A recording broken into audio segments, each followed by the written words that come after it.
On the evening of the 31st of October, 1955, a statement was read on the BBC Home Service from Clarence House, London. The words belonged officially to Princess Margaret. She was 25 years old, sitting in a room she had lived in for 3 years, surrounded by the furniture and the quiet, efficient staff of a royal household that had spent the previous 2 years making this moment inevitable. The statement said she had been mindful of the church's teaching. It said she was conscious of her duty to the Commonwealth. It said she would not marry Group Captain Peter Townsend. Outside, reporters stood on the pavement in the autumn dark. Inside, the woman who had just surrendered the only future she had chosen for herself sat in silence. There were no cameras. There was only the room and the statement and the knowledge that every word of it had been vetted by men she had never been permitted to challenge. The public heard a princess choosing duty over love. The palace heard a crisis resolved. What almost no one heard was the sound of a machine completing a task it had been designed to perform, quietly, legally, and without leaving a single visible mark on the institution it was built to protect. This is the story of how that machine was built, who operated it, and what it did to the woman inside it. It spans 2 decades in 3 overlapping systems of power in monarchy, government, and church, each one tightening around a single life. The man at the center of the machine was called Tommy, and his control over Princess Margaret's life was nastier than most people realize. That moment was that carefully worded, carefully timed, carefully managed ending was not where the story finished. It was where a much older story finally surfaced. Because to understand how a princess came to speak like a statute, how a love affair was dismantled not by rage or scandal, but by memoranda and postings and the quiet redistribution of bodies across a continent, you have to go back further than the romance. You have to go back to the fear that made the romance unthinkable. You have to go back to 1936 and to a family that had already learned, at terrible cost, what happened when a royal heart was allowed to choose for itself. This is the story of the House of Windsor after the abdication, of the people who inherited the traumatized crown, and the courtier who understood, better than anyone alive, how to make sure the trauma was never repeated. It is the story of 10 people caught inside the same institutional logic and what it cost every one of them. The abdication of Edward VIII in December 1936 did not merely remove a king. It rewired the emotional circuitry of an entire family. Edward chose Wallis Simpson. He chose private desire over public duty. And for the rest of the century, every member of the House of Windsor would live inside the consequences of that choice, not as history, but as a wound that never quite closed and a warning that never quite faded. The man who replaced Edward on the throne was his younger brother, Albert, who took the name George VI and who had never expected, never wanted, and was never temperamentally suited for the role. He was shy. He stammered. He had married Lady Elizabeth Bowes-Lyon in 1923, not as a future king, but as a younger son, and their life together, first at 145 Piccadilly in Mayfair, then a White Lodge in Richmond Park, later a Royal Lodge in Windsor Great Park, had been built around the assumption that they would occupy a comfortable, secondary, essentially private position within the royal apparatus. The abdication destroyed that assumption overnight. There is something about the speed of that destruction that matters. In a matter of weeks, Albert became George VI, Elizabeth became queen consort, and their elder daughter, Princess Elizabeth, 10 years old, became heir presumptive to the throne of the United Kingdom and the Dominions. Their younger daughter, Princess Margaret Rose, 6 years old, became the spare. A word that sounds functional, but which in the Windsor context carried a very specific emotional charge. The spare was the one who mattered symbolically, but not constitutionally. The spare was visible, valued, used, and ultimately expendable if the institution required it. That distinction would define Margaret's entire life, though she was far too young in 1936 to know it yet. What the abdication taught the family was not a lesson about love. It was a lesson about exposure. Edward had allowed private feeling to become public crisis, and the crisis had very nearly broken the monarchy. George VI and his household absorbed that lesson with the seriousness of people who had watched a building almost collapse and now understood viscerally that the foundations were not as strong as anyone had assumed. The response was not confrontation or reform. It was discipline. moral seriousness, domestic respectability projected outward with the force of national reassurance.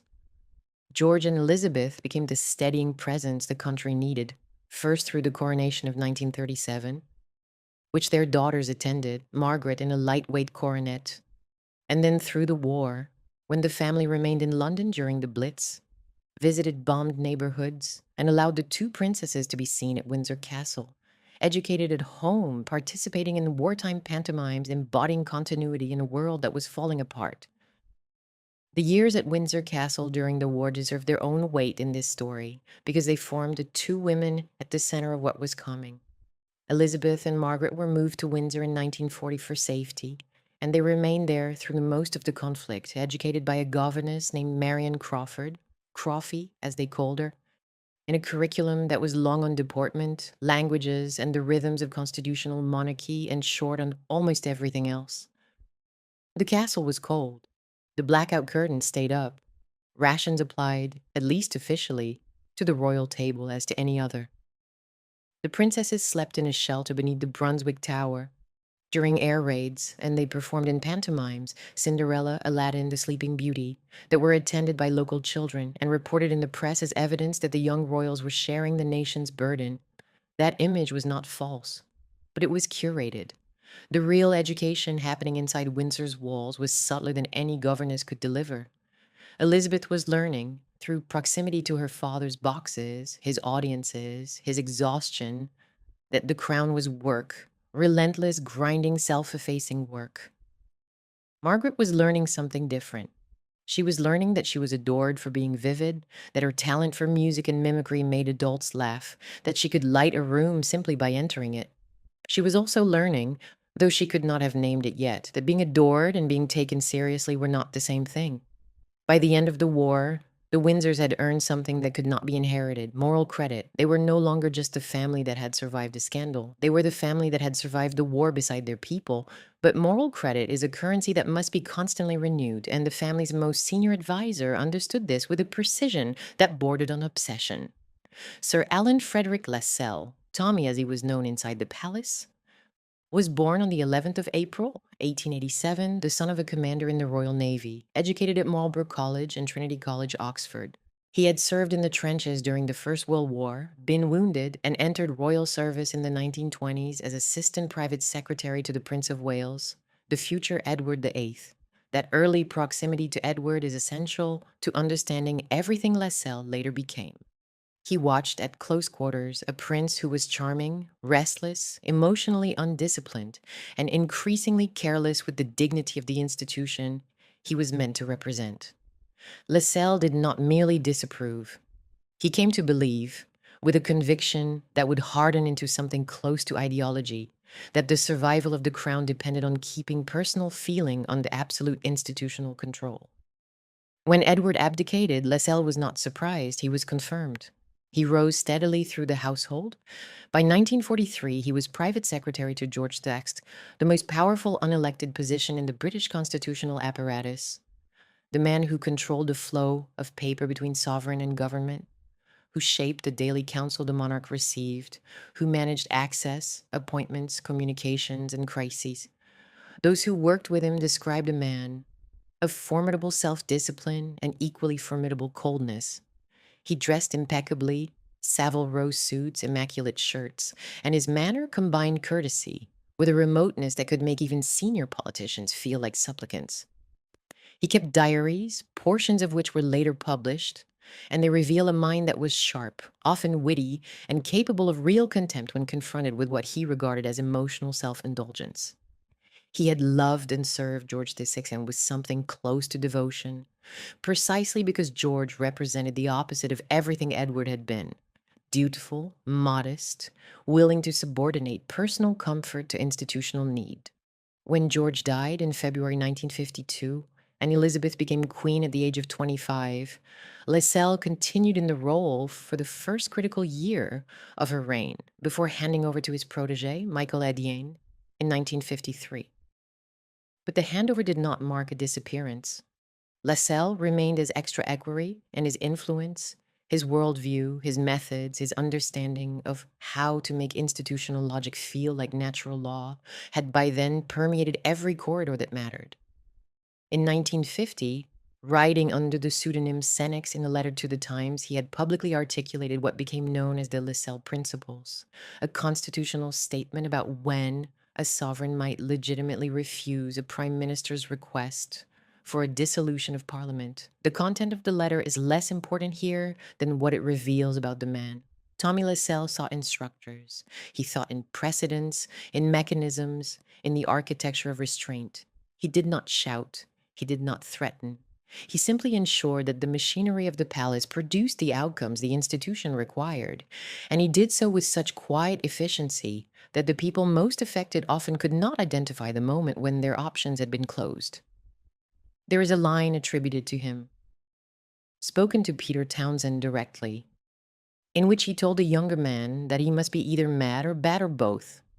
Whether those were the exact words or a compression of the encounter, they capture something true about the man's temperament. He did not recognize desire as a category that deserved institutional accommodation. He recognized it as a threat. And threats in Tommy's world were to be managed quietly, firmly, and without appeal.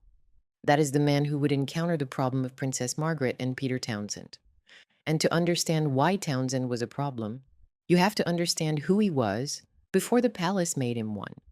Peter Woolridge Townsend was born on the 22nd of November 1914 in Rangoon, Burma, the son of a colonial official posted to the Far East. He was educated at Haileybury, one of the old public schools, and trained at the Royal Air Force College at Cranwell, where he proved to be a natural pilot. Precise, unflustered, possessed of the kind of physical coordination that the service valued above almost everything else. By the time the Second World War began, he was a fighter pilot, and by the time the Battle of Britain was over, he was an ace, a man who had shot down at least 11 enemy aircraft over the Channel and the English coast at a time when the survival of the country depended on men exactly like him doing exactly that. He flew hurricanes, he flew at night. He was awarded the Distinguished Service Order and the Distinguished Flying Cross, and the citation spoke of coolness under fire, of repeated engagements, of a willingness to go up again and again into skies that were killing his friends. He was brave, quiet-mannered, good-looking in a way that photographs from the period confirm is more serious than flashy. A lean, angular face, dark hair, a gaze that suggested he had seen things he preferred not to discuss. And he carried the particular authority of a man who had risked his life at 25 and come through it with his decency intact. In 1944, at the age of 29, he was appointed equerry to George VI. That appointment brought him inside the royal household, not as a guest or a visitor, but as a member of the domestic furniture of the king's daily life. The king liked him. George, who had served in the Navy and understood what military service cost, respected Townsend's war record and appreciated his calm.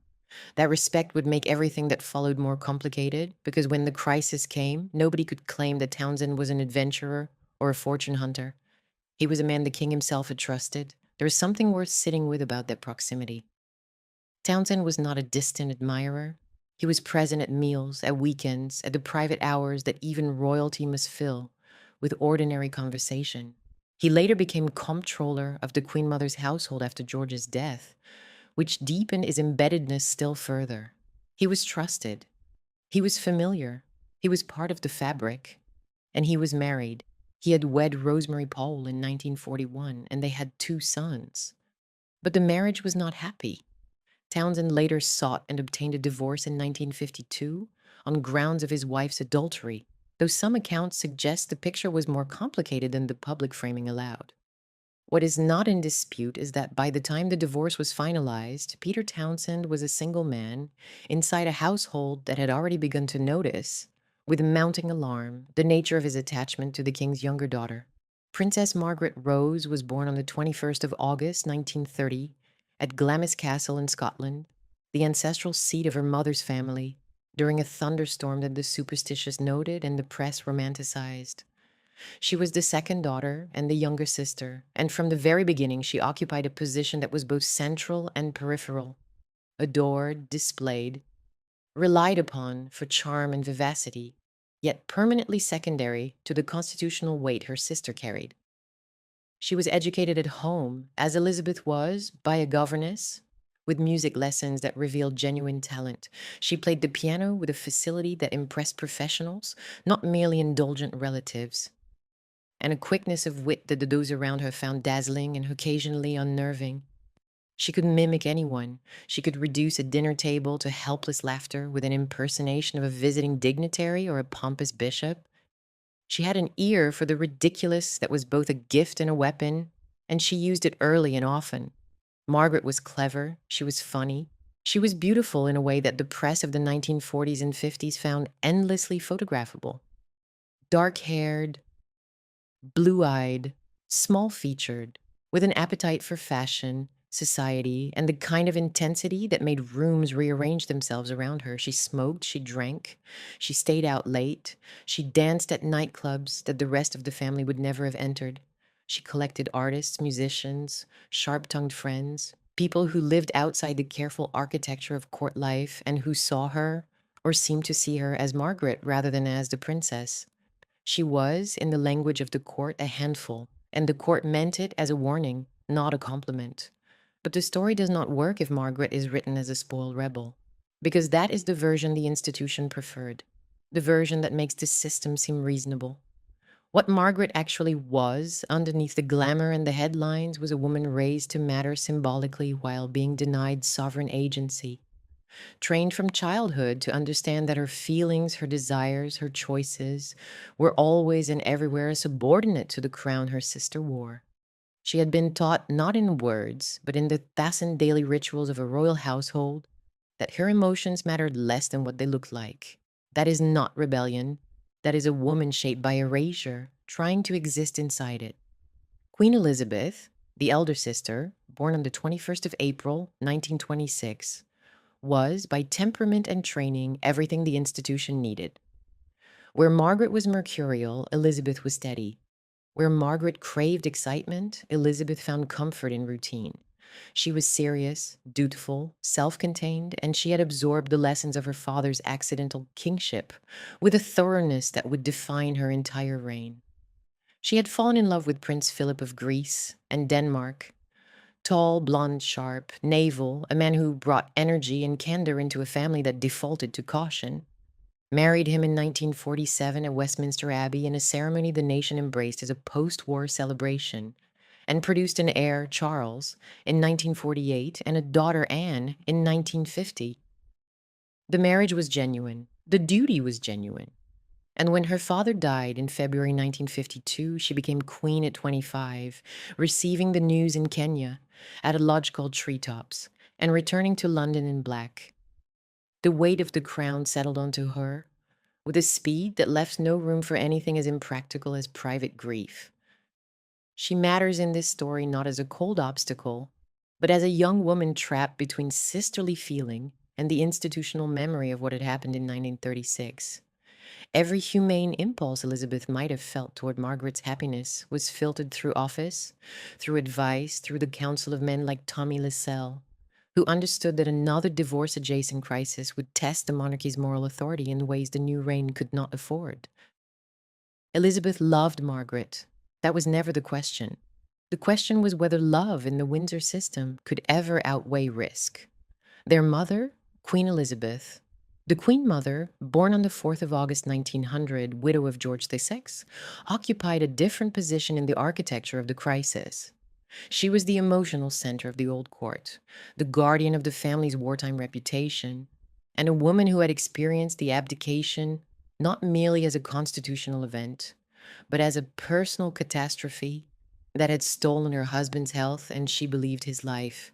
She had watched Albert accept a throne he never wanted because his brother chose love over duty, and she had watched that throne age him, exhaust him, and kill him at 56. There was a steel beneath the Queen Mother's famous warmth, a granite certainty that the family had paid enough for one man's romantic selfishness and would not be made to pay again. She was also, crucially, the head of the household in which Peter Townsend served. She had permitted his closeness. She had benefited from his competence and his quiet management of her affairs after the king's death. And now she faced the realization that the proximity she had sanctioned, had produced exactly the kind of attachment the post-abdication monarchy was designed to prevent. Her position was impossible in the way that only a mother's position can be. She wanted to protect Margaret, and she wanted to protect the name, and the two desires were pulling in opposite directions. What she could not do, what no one in the family seemed able to do, was say any of this plainly. The Windsor way was not confrontation, it was silence, scheduling, and the redirection of bodies until the problem either resolved itself or could be made to look as if it had. Sir Anthony Eden, born in 1897, would become Prime Minister in 1955, at the moment the crisis reached its legal climax. He was not merely scenery. Later released government files revealed that under Eden, Downing Street explored a possible compromise, an arrangement that might have allowed Margaret to marry Townsend while retaining her royal title and civil list income, provided certain conditions were met. That detail is essential to the story because it complicates the myth that every arm of the state was uniformly immovable. The machinery was not monolithic. There were discussions, calculations, formulas, but every formula still required Margaret to submit to terms drafted by men in rooms she was not invited into, and every solution still turned her private life into a constitutional workshop. Archbishop Geoffrey Fisher, who served as Archbishop of Canterbury from 1945 to 1961, represented the third wall of the enclosure. The Church of England held marriage to be indissoluble. Divorced persons could not remarry in church. Even if a civil route existed, the church could render the union spiritually illegitimate. And for a princess whose family's public identity was entangled with the established church, spiritual illegitimacy was not a private inconvenience. It was a public wound. Fish's position was not personal cruelty. It was doctrinal consistency applied at the worst possible moment to the worst possible person. Michael Adiane, Lascelles' successor as private secretary from 1953, was the younger face of the same apparatus.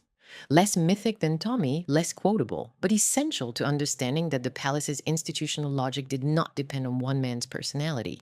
When Lascelles stepped back, Adiane stepped forward, and the machinery continued. That continuity matters because it prevents the story from collapsing into a simple villain narrative. Tommy Lascelles was not a lone mastermind.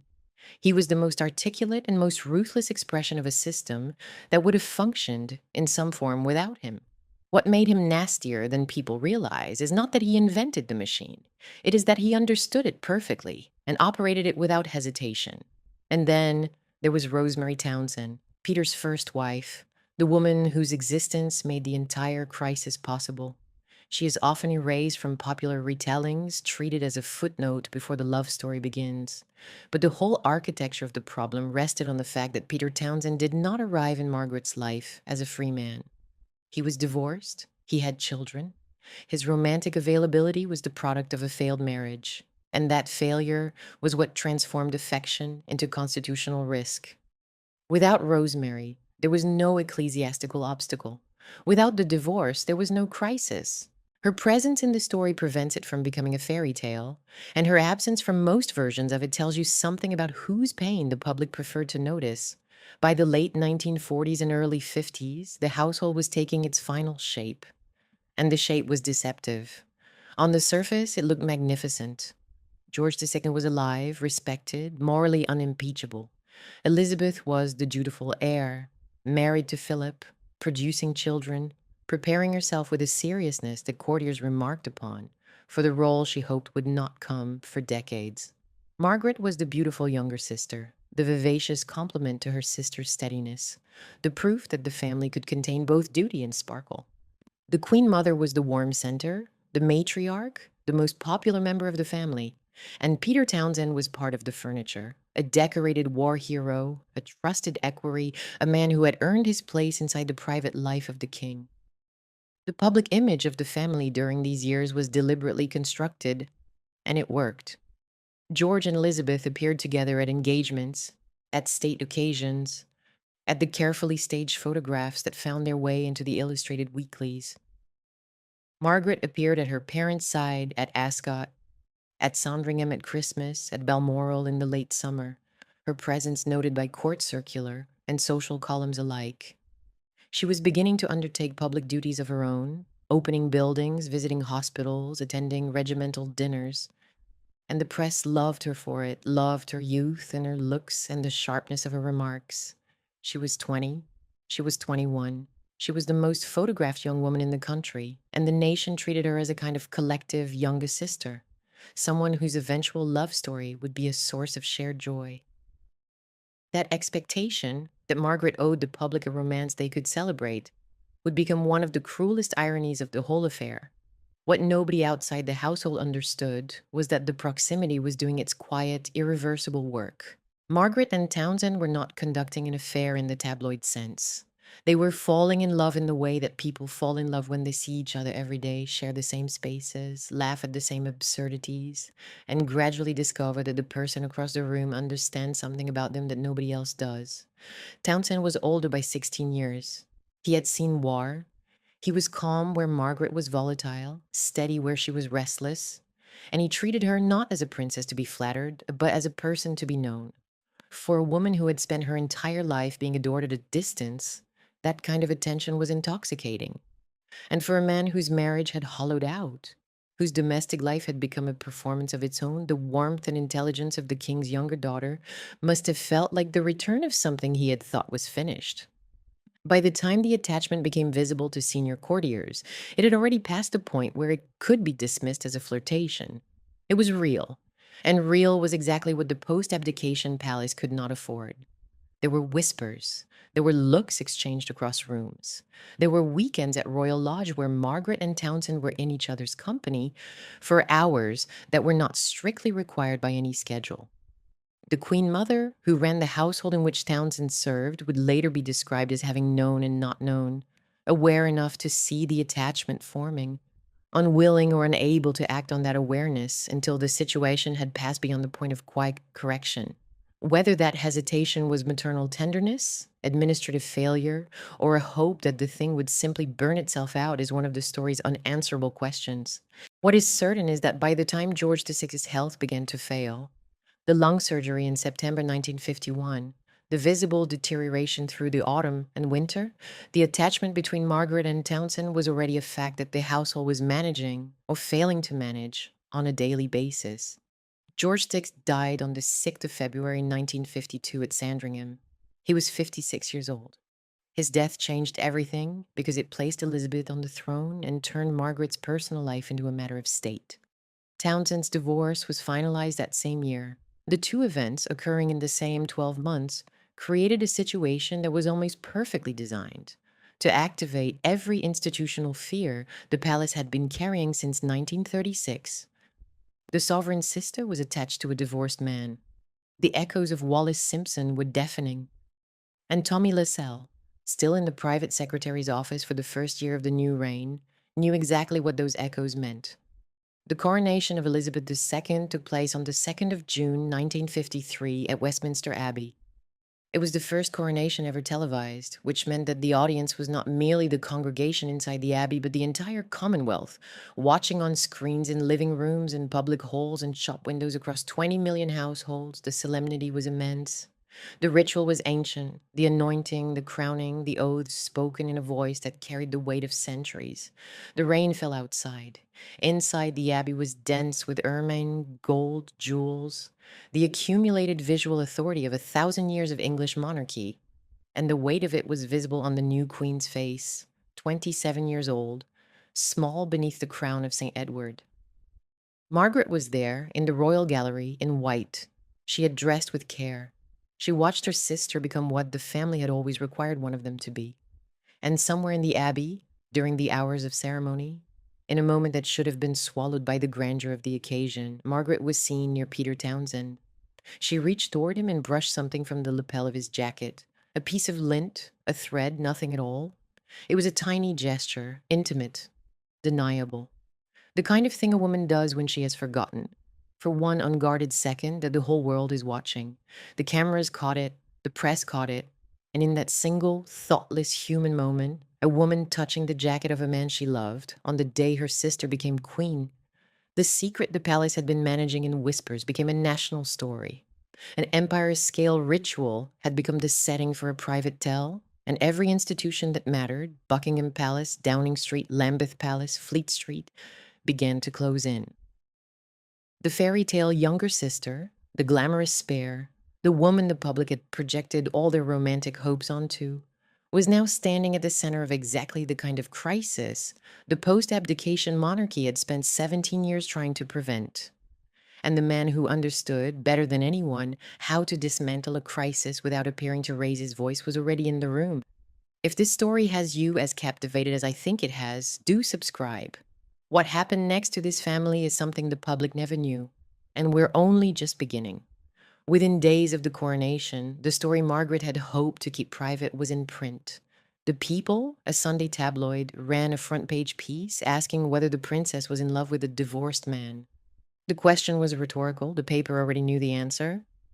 What it did not know, what none of the press could know, because the palace had been managing the situation in the whispers for months, was how far the attachment had gone or what the institution intended to do about it. But the question alone was enough to change everything, because once the public knew, silence was no longer an option. The palace would have to act, and the palace in 1953 meant Tommy Lascelles.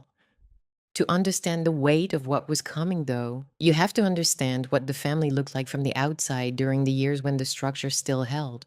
Because the popular memory of this story begins with the crisis, the romance, the exile, the renunciation, and skips over the period when the Windsors were, by any reasonable measure, at their peak. The early 1950s were the best years. Not the happiest necessarily, not the simplest, but the years when the public image and the private reality was still close enough to each other that the gap between them had not yet become a chasm. Elizabeth's coronation had been a triumph of national theater.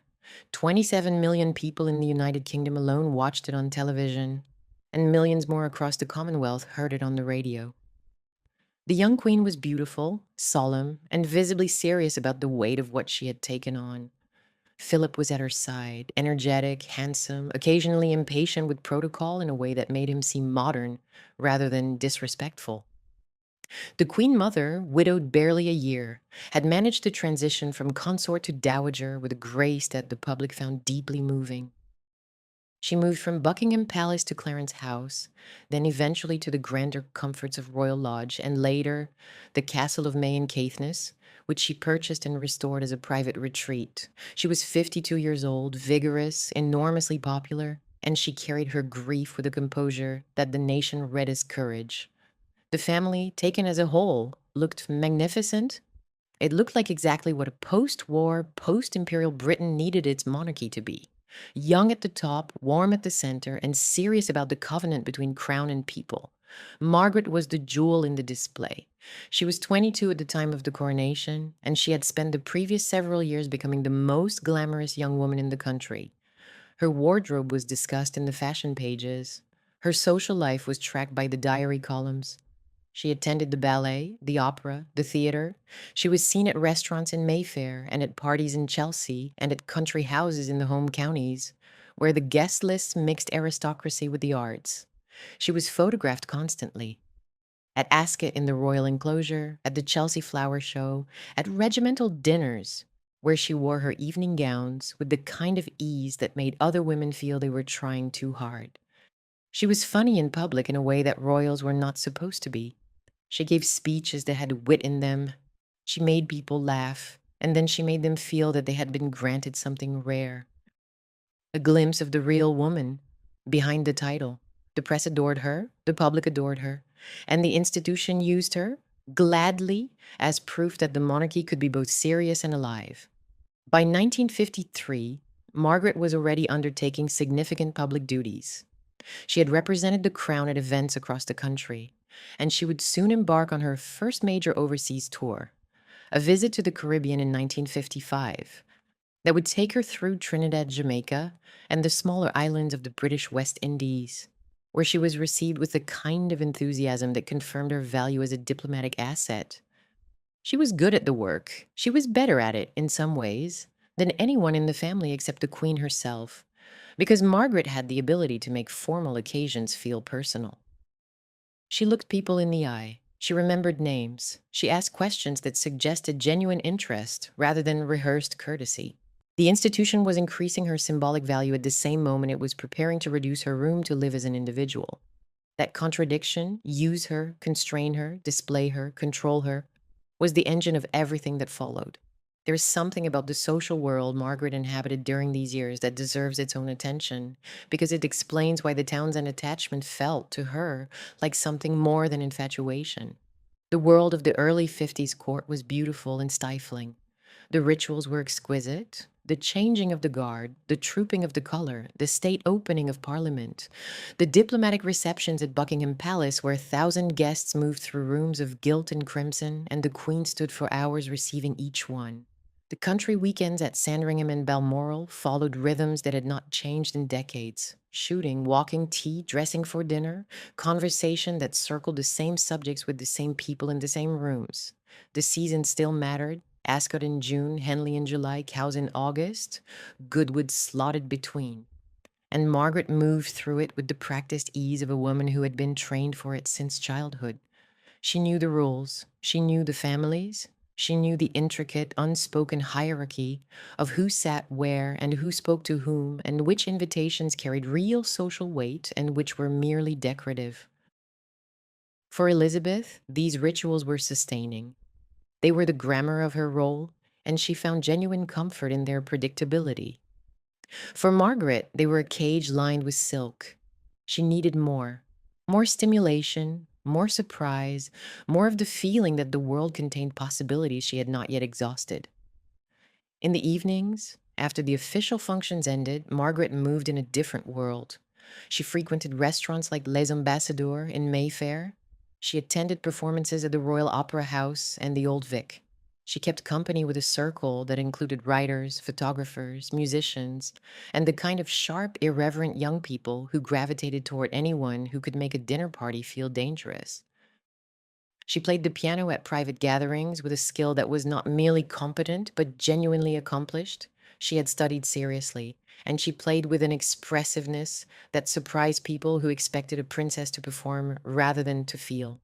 She was, in those late night hours, the version of herself that the daytime schedule would not accommodate. Intense, curious, impatient with deference, hungry for the kind of connection that did not come wrapped in protocol. And Peter Townsend, who had flown fighters over the channel and who spoke to her not as a courtier, but as a man who found her interesting, represented a kind of escape that the court calendar could never provide. He was older. He was serious in the way that men who have been close to death are sometimes serious. Not grim, but weighted, as though he understood the time was not infinite and that the things worth caring about should be cared about honestly. He made Margaret feel seen, not admired from a distance, not photographed through a lens of public fascination, but seen as a person with a mind and a temper and a need for something that the institution she had been born into would never voluntarily provide. That was the real danger of Peter Townsend. It was not the divorce. It was not his class position. It was that he made Margaret feel like a woman rather than a symbol. And the post-abdication palace had no mechanism for accommodating that feeling. But none of that, the glamour, the public admiration, the social whirl, the family's apparent cohesion, would survive the summer of 1953. Because the coronation gesture had done its damage. The press had the story, and the press in this period was not a single entity that could be managed through a quiet word from the palace press secretary. There were broadsheets that would treat the matter with restraint, and there were tabloids that would not. There were American papers and wire services that had no deference to the crown whatsoever, and would report the story with an appetite for drama that made Fleet Street look restrained. The New York Journal, American, and other American outlets ran the story with a directness that British editors had been reluctant to match. And once the American coverage circulated back across the Atlantic, the British press felt liberated to pursue what it had previously only whispered about. And there was, behind all of it, the simple, devastating reality that the British public now wanted to know. Would Princess Margaret marry Group Captain Peter Townsend? The question sounded romantic. The answer would be administrative. What the public did not see, could not see, was the particular kind of quiet panic that the coronation gesture produced inside the palace. The private secretary's office treated the exposure as a breach, not a romantic complication, not a family difficulty, a breach, a failure of containment that now required damage management on multiple fronts simultaneously. The press needed to be handled. The Commonwealth governments needed to be sounded out discreetly on their likely reaction to a royal marriage involving a divorced man. The Church of England's position needed to be confirmed and, if possible, communicated to Margaret in a way that left no room for ambiguity. And the principal source of the problem, the physical proximity of Princess Margaret and Group Captain Townsend, needed to be eliminated. The language used inside the palace during these weeks was not the language of family counseling. It was the language of crisis management. And crisis management, in Tommy Lascelles' vocabulary, meant one thing above all others: control the geography. Inside the palace, the atmosphere after the coronation shifted from wariness to alarm. The private secretary's office, still in that summer occupied by Lascelles, began to treat the Townsend matter as a constitutional problem requiring a constitutional solution. The first obstacle was the Royal Marriages Act of 1772, a piece of legislation passed under George III that required any descendant of that king who wished to marry before the age of 25 to obtain the sovereign's consent. The act had been passed in response to George III's own brothers making marriages the king considered unsuitable, and it had remained on the statute books for nearly 2 centuries, rarely invoked but never repealed. One of those constitutional fossils that lies dormant until the precise circumstances it was designed to address arise again. Margaret was 22. She was 3 years short of the threshold. If the Queen refused consent, the marriage could not proceed.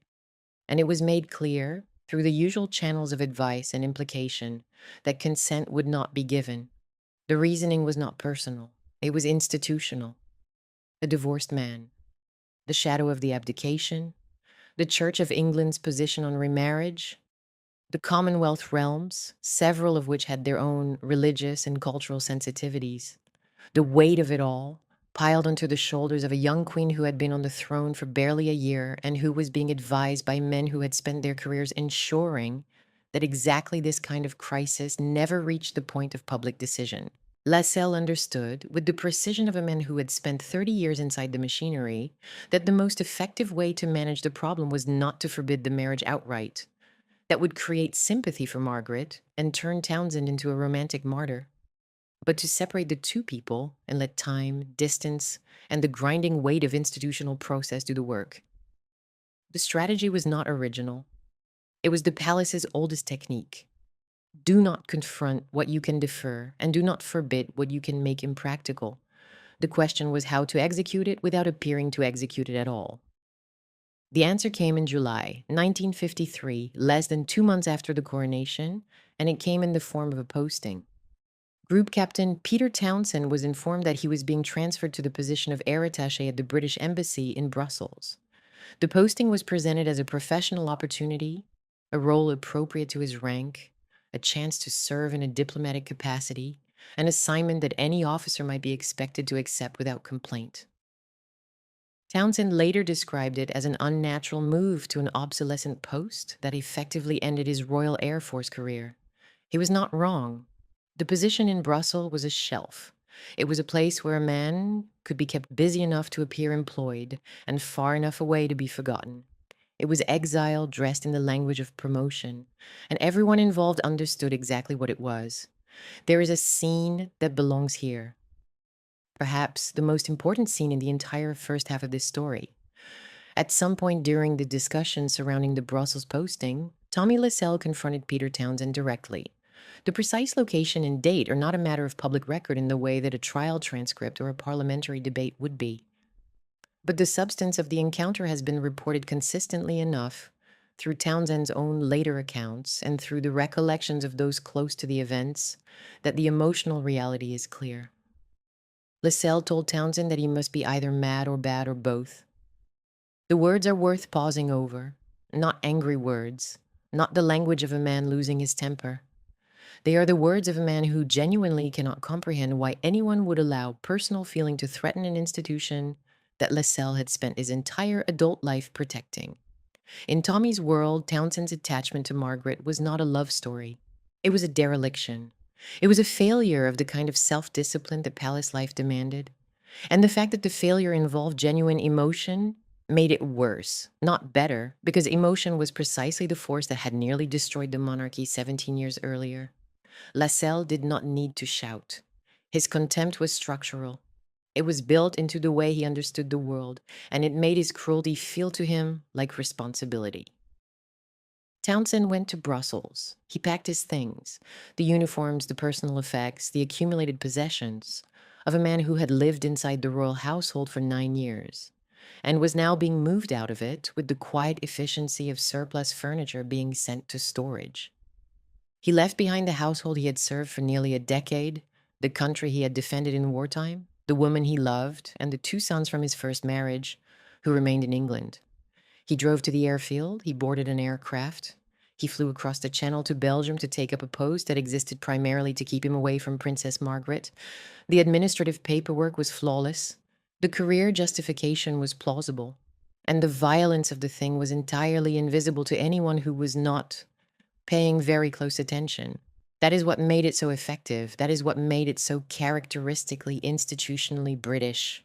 The palace did not need to issue a decree or stage a confrontation. It simply moved a man from one side of a desk to another, across a body of water, and called it a career decision. There was no document that said the words, "You are being exiled because you love the princess." There did not need to be. The meaning was contained in the timing, in the choice of posting, in the gap between what the role was supposed to be and what everyone involved knew it actually was. Brussels was not a punishment, it was a solution, the palace's preferred kind of solution, where the cruelty is real but the surface is immaculate. In Brussels, Townsend found himself in a small apartment attached to the embassy, performing duties that were light enough to feel like an insult and formal enough to prevent him from claiming he had been sidelined. He attended diplomatic receptions. He filed reports. He wore his uniform. He was in every external respect a serving officer fulfilling a legitimate posting. But the man who had shot down German aircraft at 400 miles an hour was now attending cocktail parties in a neutral country, making conversation with attachés and minor diplomats, and spending his evenings alone in a city where he knew almost no one. The contrast between what Townsend had been, a war hero, a trusted member of the king's household, a man at the center of one of the most important families in the world, and what he had become was not lost on him. He would later write about this period with a restrained bitterness that is more devastating than anger, because it suggests a man who understood exactly what had been done to him and who lacked the vocabulary of outrage to describe it. Outrage was not how men like Peter Townsend had been taught to respond. Decorum was. And decorum, in this story, was the weapon used against every person who might otherwise have fought back. Margaret was not consulted. She was not formally told that Townsend was being removed because of her. She did not need to be told. She understood, as anyone raised inside the palace would understand, that the posting was not a coincidence, and that the timing, weeks after the coronation gesture had turned their private attachment into a public question, was the institution's answer to the question the press had raised. The answer was, not yet, not now, not while she was under 25, not while the Royal Marriages Act gave the Crown the power to withhold consent. The answer was distance, and distance, in the palace's calculations, was expected to do what direct refusal could not. Make the attachment wither under the weight of separation, time, and the slow accumulating awareness that the system would not bend. But the attachment did not wither. That is the detail that makes the early consequences of the Brussels posting so much more painful than the posting itself. Margaret and Townsend continued to communicate. Letters crossed the channel. Telephone calls were made. The affection did not diminish. If anything, the separation deepened it, because now the relationship carried the additional charge of injustice, the sense that something real and valuable had been taken from them not by honest opposition, but by bureaucratic maneuver. Margaret had not been told no. She had been told to wait, and the waiting, which the palace framed as patience and propriety, felt to her like a sentence served without a conviction. The months that followed were a particular kind of torture, the kind that leaves no marks and generates no sympathy, because on the surface nothing was visibly wrong. Margaret continued her public duties. She smiled for cameras. She opened buildings. She attended state occasions beside her sister and behaved in every visible respect as the institution required. She was 23, she was 24. She was performing her role with a discipline that the palace noted and approved of, and the discipline itself was the cruelest part, because it meant that Margaret was doing the institution's work, sustaining the family's public image, lending her glamour and her energy to the monarchy's schedule, while the institution was simultaneously dismantling her private life. She was being used and contained at the same time, and the two operations were conducted by the same people, through the same channels, with the same polite efficiency. Townsend served in Brussels with the quiet professionalism that his military training demanded. He attended diplomatic functions. He performed his duties. He gave no interviews. He made no scenes. The decorum of both parties was, by any measure, exemplary, and that decorum was itself part of the trap. Because as long as Margaret and Townsend behaved well, the palace could claim that the system was working, that the separation was reasonable, that the waiting period was fair, that the machinery was not cruel but merely cautious. The people inside the machine were performing their own restraint, and the machine was using that performance as evidence that restraint was all that was needed. Lascelles, who formally handed over the private secretary's office to Michael Adine in the autumn of 1953, did not vanish from the story when he left the desk. He remained as extra equerry, which meant he retained access, retained relationships, retained the ability to make his views known to the people who now held the levers he had spent a decade operating. The transition from Lascelles to Adine was not a rupture. It was a succession. The same worldview, the same institutional reflexes, the same understanding of what the crown could and could not afford. Adine was younger, less flamboyant in his certainties, more inclined to let process do the talking rather than to confront people directly. But he had been trained by Lascelles, and the training held. The private secretary's office under Adine continued to manage the Townsend situation with the same combination of procedural correctness and emotional indifference that had characterized the Brussels posting. The apparatus was functioning. The apparatus did not require Tommy's personal presence to function. That was the point. The Queen Mother, during this period, retreated into a posture that was difficult to read from the outside and may have been difficult to read from within the family. She did not publicly oppose the relationship. She did not publicly support it. She continued to employ Townsend's memory. He had, after all, served her household with distinction, while allowing the palace apparatus to proceed with his removal.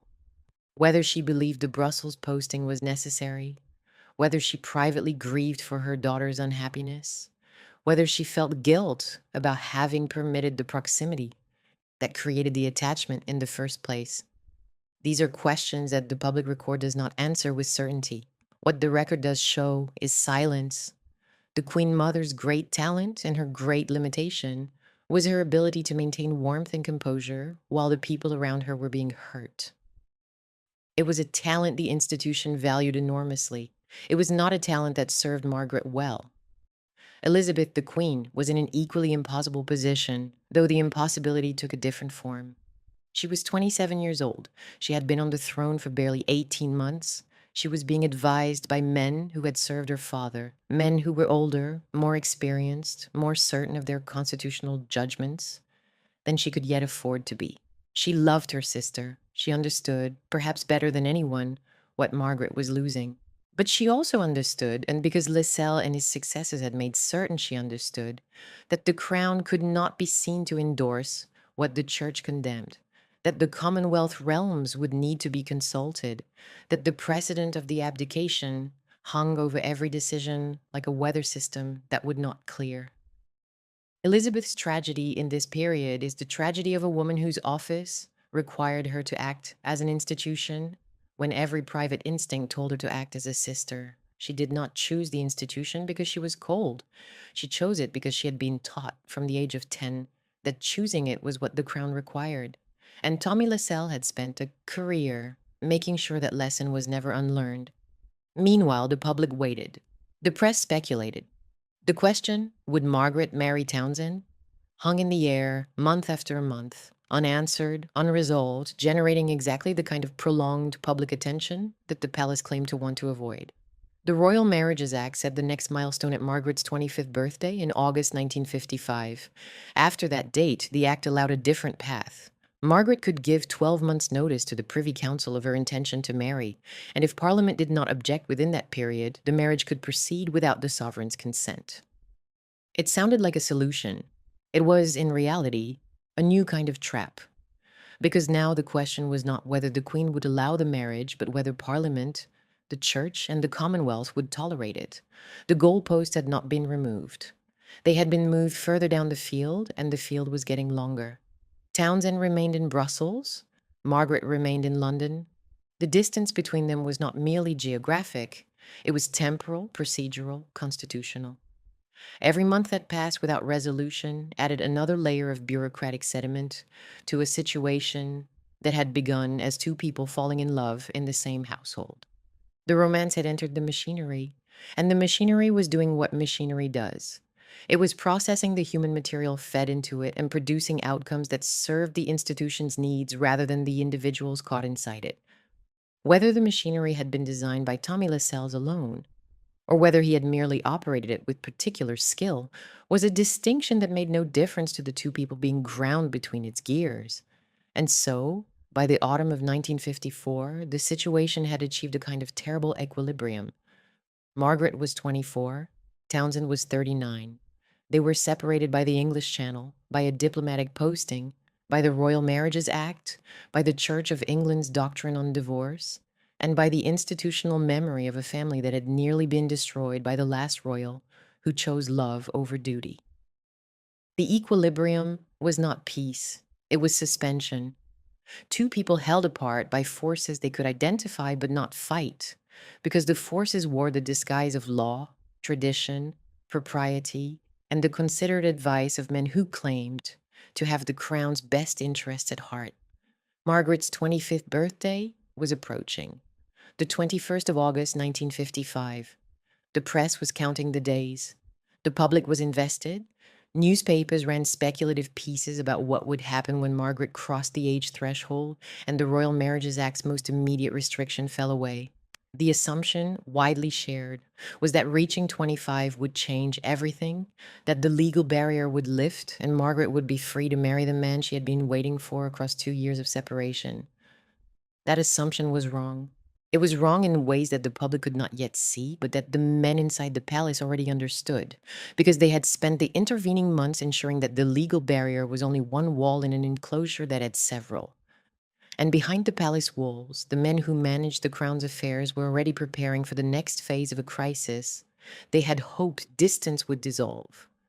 Because the distance had not worked, the attachment had not faded, and Margaret, it was becoming clear, intended to force the question that the institution had spent 2 years trying to defer. What none of them knew yet, not Margaret, not Townsend, not the Queen, not the men in the private secretary's office, was that the answer, when it finally came, would not be a door opening. It would be a corridor, long and narrow and lit from the far end, with conditions written on every wall. Margaret turned 25 on the 21st of August, 1955, at Balmoral. The birthday was quiet. The setting was familiar, the granite castle in the Highlands. The family gathered for their annual summer retreat, the routines of walking, shooting, and long Scottish evenings that had structured royal Augusts for a century. Outside, the heather was in bloom across the Aberdeenshire moors. Inside, the household moved through its rituals with the practiced ease of people who had been doing the same things in the same rooms for generations. Margaret received gifts. She received good wishes. She turned 25, and the number mattered more than any number had mattered in her life, because it marked a constitutional boundary that the entire country had been watching her approach. The Royal Marriages Act of 1772, which had given the sovereign the power to withhold consent from any descendant of George III wishing to marry before the age of 25, had reached the limit of its most immediate application. Margaret was now an adult in the specific constitutional sense that the Act defined. The law still existed, the Crown's authority still mattered, but a new provision now applied. Under the Act, Margaret could give formal notice to the Privy Council of her intention to marry, and if Parliament did not object within 12 months, the marriage could proceed without the sovereign's consent. On paper, this looked like a door opening. In practice, it was something far more complicated. And the people who understood the complication best were the people who had spent 2 years preparing for exactly this moment. The complication was not legal, it was architectural. The Royal Marriages Act provided a mechanism, but the mechanism did not operate in a vacuum. It operated inside a web of overlapping authorities: the Crown, the government, the Church, the Commonwealth, each of which had its own interest, its own sensitivities, and its own capacity to obstruct. The Act said Parliament could block the marriage. But who would advise Parliament? The government. And who would advise the government? The Cabinet, informed by Constitutional Convention, by the Church's position, by the likely reaction of the Commonwealth realms, and by the Palace's own carefully communicated preferences. The door that appeared to open at 25 was in reality the entrance to a corridor of consultations, each one designed to produce a reason why the marriage should not proceed, or if it proceeded, why it should proceed only on terms that would strip Margaret of the things that made her position meaningful.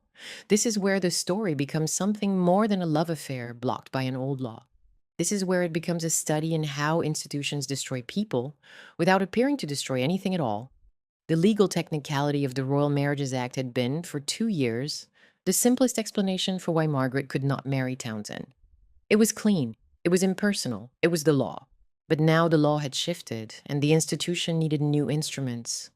It found them in the same places it had always found them: in constitutional convention, in ecclesiastical doctrine, in the unwritten rules of Commonwealth diplomacy, and in the particular genius of the British establishment for making impossible situations look like free choices. The autumn of 1955 was the season of consultations. Townsend returned to England from Brussels in October, and his return was treated by the press as a homecoming. The reunited lovers, the suspended question finally approaching its answer. He flew into London on the 12th of October, and the scene at the airport had a quality that was half romance, half siege. Reporters and photographers surrounded his movements. Cars were followed. Every meeting, every outing, every glimpse of Townsend near Clarence House was catalogued and published. The public mood was romantic, hopeful, invested.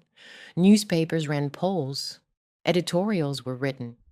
Letters to the editor poured in, overwhelmingly in favor of the marriage. The assumption, widely shared by press and public alike, was that Margaret and Townsend had waited patiently, had endured their separation with dignity, and were now entitled to the resolution that 2 years of good behavior had earned. That assumption revealed how little the public understood about the way the palace actually worked. Good behavior inside the institution was not a down payment on freedom. It was evidence that the system's methods were effective. Every month that Margaret and Townsend had conducted themselves with restraint was, in the palace's calculus, another month in which the institution's authority had been demonstrated and affirmed. But Townsend was back, and the question could no longer be deferred.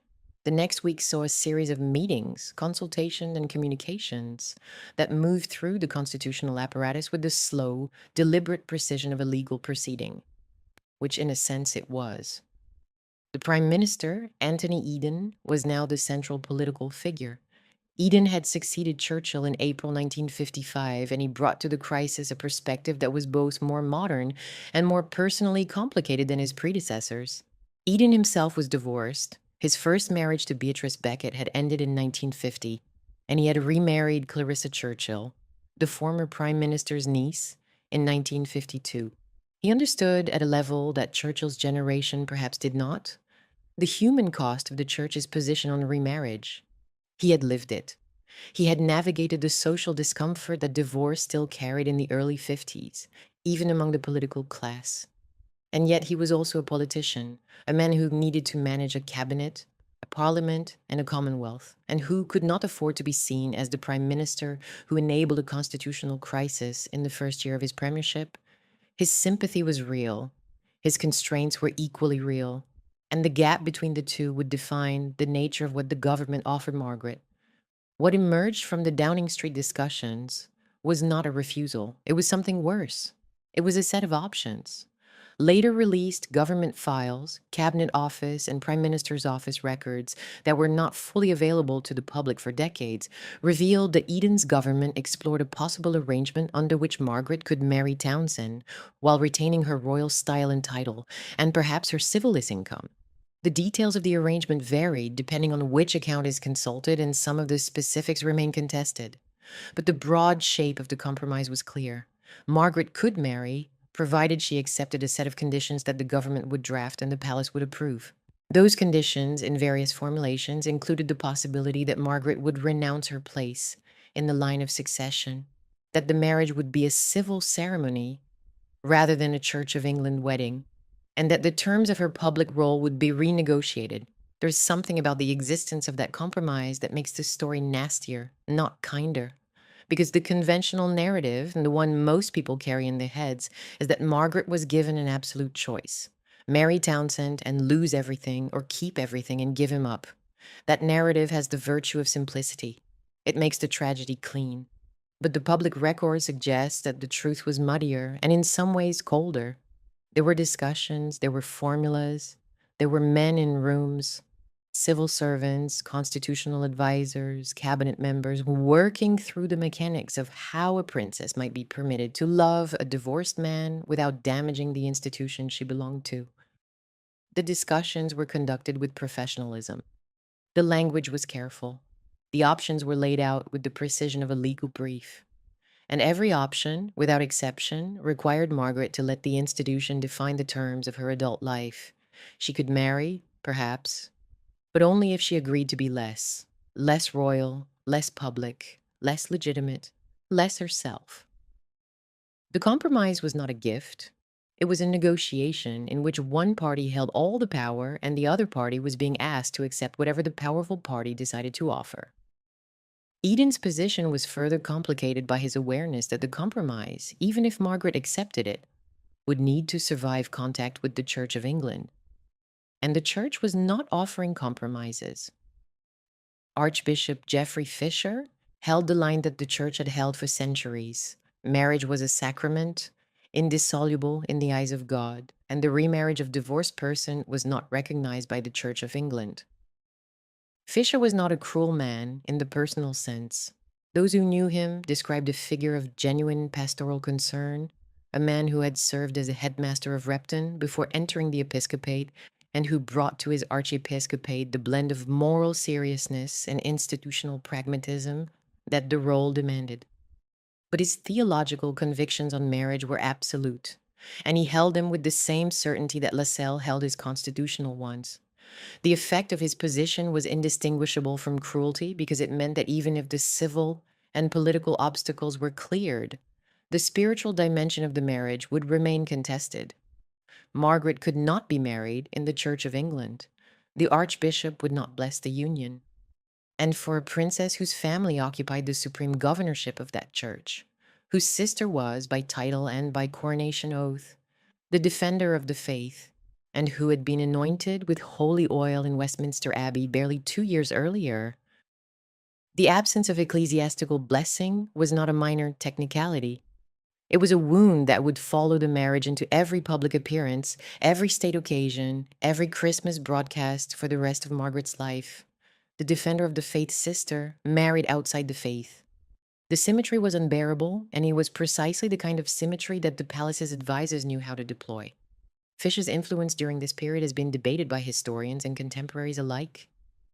Randolph Churchill, writing later, complained that rumors of the Archbishop's intervention did incalculable harm to the Church's reputation, suggesting that Fisher's role was perceived, rightly or wrongly, as more active than mere doctrinal consistency would require. Whether Fisher personally lobbied against the marriage in conversations with the palace or Downing Street, or whether his publicly known theological position was simply allowed to speak for itself, the effect was the same. The Church was a wall. It could not be climbed, negotiated around, or dismantled by political arrangement. It stood where it had always stood, and the men advising Margaret understood that its presence transformed every compromise from a solution into a lesser form of defeat. They did not need to say no. They simply needed to ensure that Margaret understood what yes would look like: a civil ceremony, a diminished public role, a surrendered place in the succession, a life lives under the permanent shadow of ecclesiastical disapproval, and a husband whose own career and reputation would be defined, for the rest of his days, by the controversy his marriage had caused. Michael Adine, in the private secretary's office, managed the flow of information between the Queen and the various parties with the quiet competence that his position required. Adine was not Lascelles. He did not make memorable pronouncements or deliver confrontation that would be quoted decades later. He was an administrator, thorough, discreet, methodical, and committed to the same principle that had guided his predecessor. The crown must be protected from emotional exposure, and the private secretary's duty was to ensure that the sovereign was never placed in a position where she had to make a choice that could be read as personal rather than constitutional. Under a dean, the palace's communications with Downing Street and Lambeth Palace were correct, measured, and designed to produce a situation in which the decision, when it came, would appear to be Margaret's alone. That was essential to the palace's strategy. The institution could not be seen to forbid the marriage. That would generate sympathy for Margaret and anger toward the crown. It could only be seen to have presented the options clearly and allowed Margaret to choose. The fact that the options had been constructed to make only one choice livable was not a detail the institution wished to advertise. Adine understood this. He had learned it from Lascelles, and he executed it with the same seamless professionalism. The private secretary's office, under both men, operated on a principle that was never stated aloud, but was visible in every memorandum, every communication, every carefully managed conversation. The crown does not decide. The crown arranges the circumstances in which other people's decisions become inevitable. The weeks between Townsend's return in October and the end of the month were a compression of everything the previous 2 years had held in suspension. Margaret and Townsend saw each other. They were photographed together. The press coverage was intense. Front pages every day, speculation in every column. The national conversation dominated by a question that had been allowed to build for so long that it had become something larger than a romance. It had become a test of whether the post-war monarchy could accommodate modernity, whether the church's authority over personal life was still absolute, whether a woman of royal blood could choose her own husband, whether the 1930s was still governing the 1950s. The weight of what the question represented was immense, and the two people at the center of it, a 25-year-old princess and a 40-year-old former fighter pilot, were carrying that weight in silence, because neither of them had been invited to participate in the discussions that would determine their fate. The press, for its part, was not a neutral observer. It was a participant, shaping public expectations, framing the narrative, and in some cases actively pushing for a particular outcome. The popular papers were overwhelmingly in favor of the marriage. They cast the story as a love affair, thwarted by outdated rules and stuffy churchmen, and they cast Margaret and Townsend as romantic heroes. The broadsheets were more cautious, more inclined to rehearse the constitutional arguments, and to treat the church's position with respect. The Times, in particular, published an editorial that spoke of duty and sacrifice in terms that closely mirrored the palace's own language, which raised the question, never definitively answered, of whether the paper's editorial line had been influenced by the same constitutional minds that were advising the Queen. What is certain is that the press coverage, in its sheer volume and emotional intensity, made the private resolution of the matter impossible. Margaret could not quietly decide. She would have to publicly decide because the public had been made a party to the question and would accept nothing less than a public answer. There is a particular cruelty in being the subject of a negotiation you are not part of. Margaret knew that discussions were taking place. She knew that Eden's government was exploring options. She knew that the church's position was fixed. She knew that the Commonwealth was a factor, that the governments of Australia, New Zealand, South Africa, and Canada would all need to be consulted, because the Crown Margaret's family war was not merely British but imperial, and the sensitivities of the realms had constitutional standing. But she was not in the rooms where the discussions happened. She did not see the memoranda. She did not hear the arguments for and against. She received the conclusions, filtered through the private secretary's office, through her sister, through the careful, vetted language of men who had spent their careers making difficult things sound reasonable. And the conclusions, as they accumulated through October, painted a picture that was not a refusal, but something more suffocating. A set of permissions so hedged, so conditional, so burdened with sacrifice that accepting them would have meant living inside a permanent reminder of the institution's power to define her.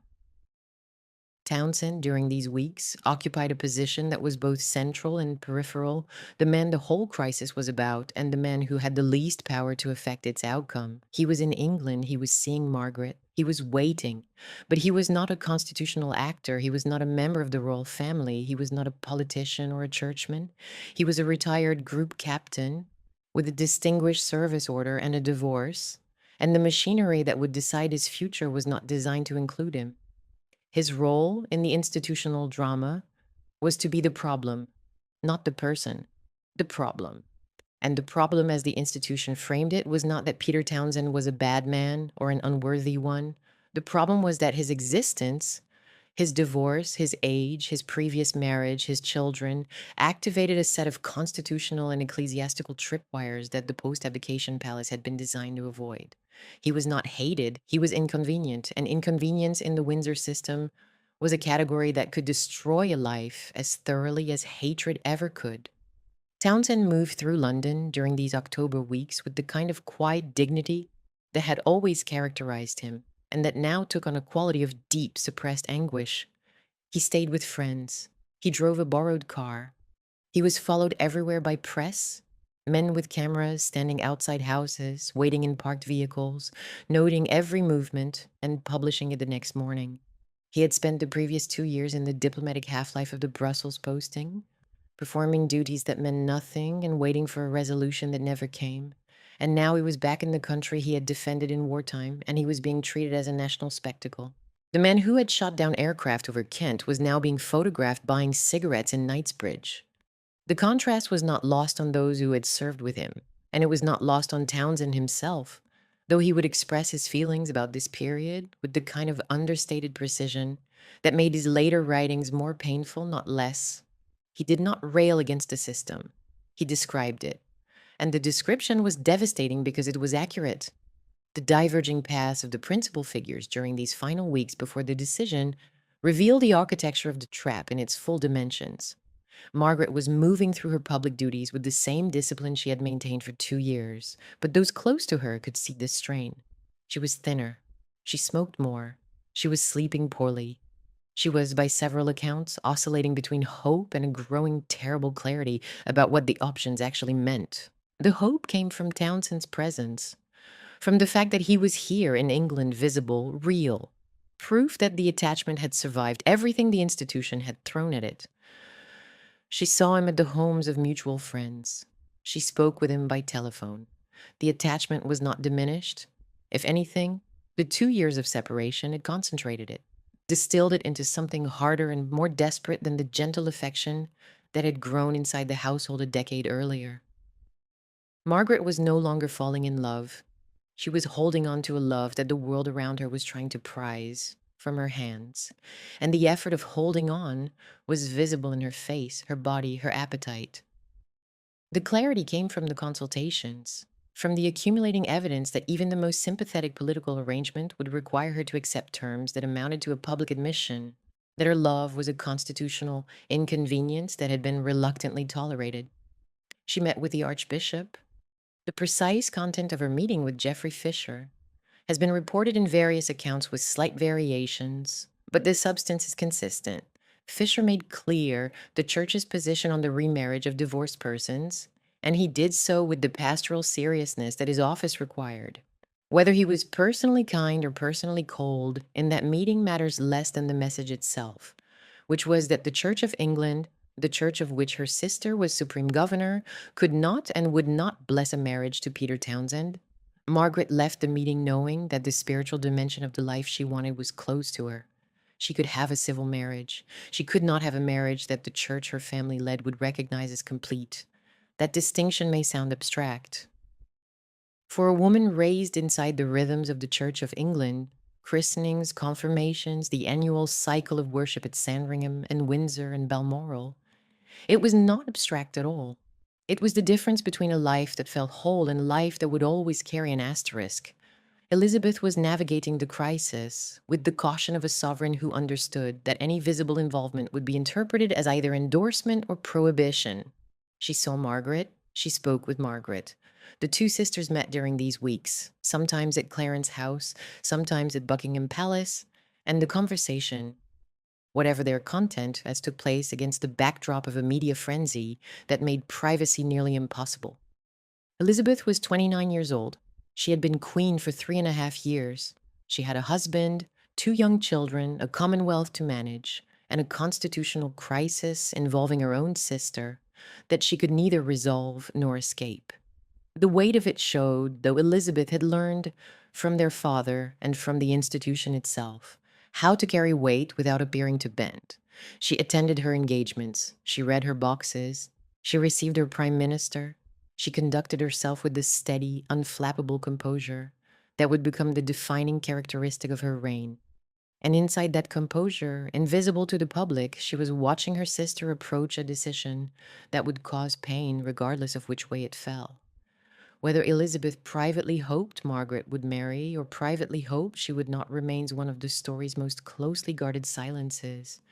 What is known is that Elizabeth did not intervene. She did not overrule her advisors. She did not exercise the kind of personal authority that might have cut through the procedural thicket and said simply, "Let my sister be happy." Whether this was restraint or duty, or a young queen's inability to challenge men who had served her father, or simply the recognition that the institution could not survive another sovereign choosing love over obligation, the effect was the same. Margaret was alone with the decision. The family was around her, but the decision was hers. That loneliness, the loneliness of a woman surrounded by people who loved her, but who could not or would not clear the path, is one of the most devastating details in the entire story. Margaret was not abandoned. She was accompanied, advised, observed, and constrained by people who cared about her. And none of them saved her from the machinery. The Queen Mother maintained her silence. Eden managed his cabinet. Fisher held his doctrine. Adine filed his memoranda. And Lascelles, no longer in the private secretary's chair, but still present in the palace's institutional memory, still living, still connected, still the man whose thinking had shaped the crown's response to every emotional threat since the abdication, had already done his work.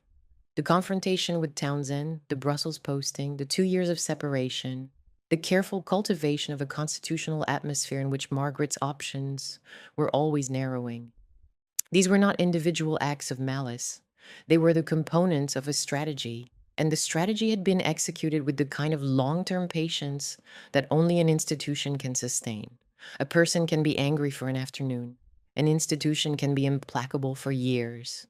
And the institution that Tommy Lascelles had served and shaped was implacable in a way that was almost invisible, because its methods, delay, procedure, consultation, the polite redistribution of human beings across time and geography, did not look like force.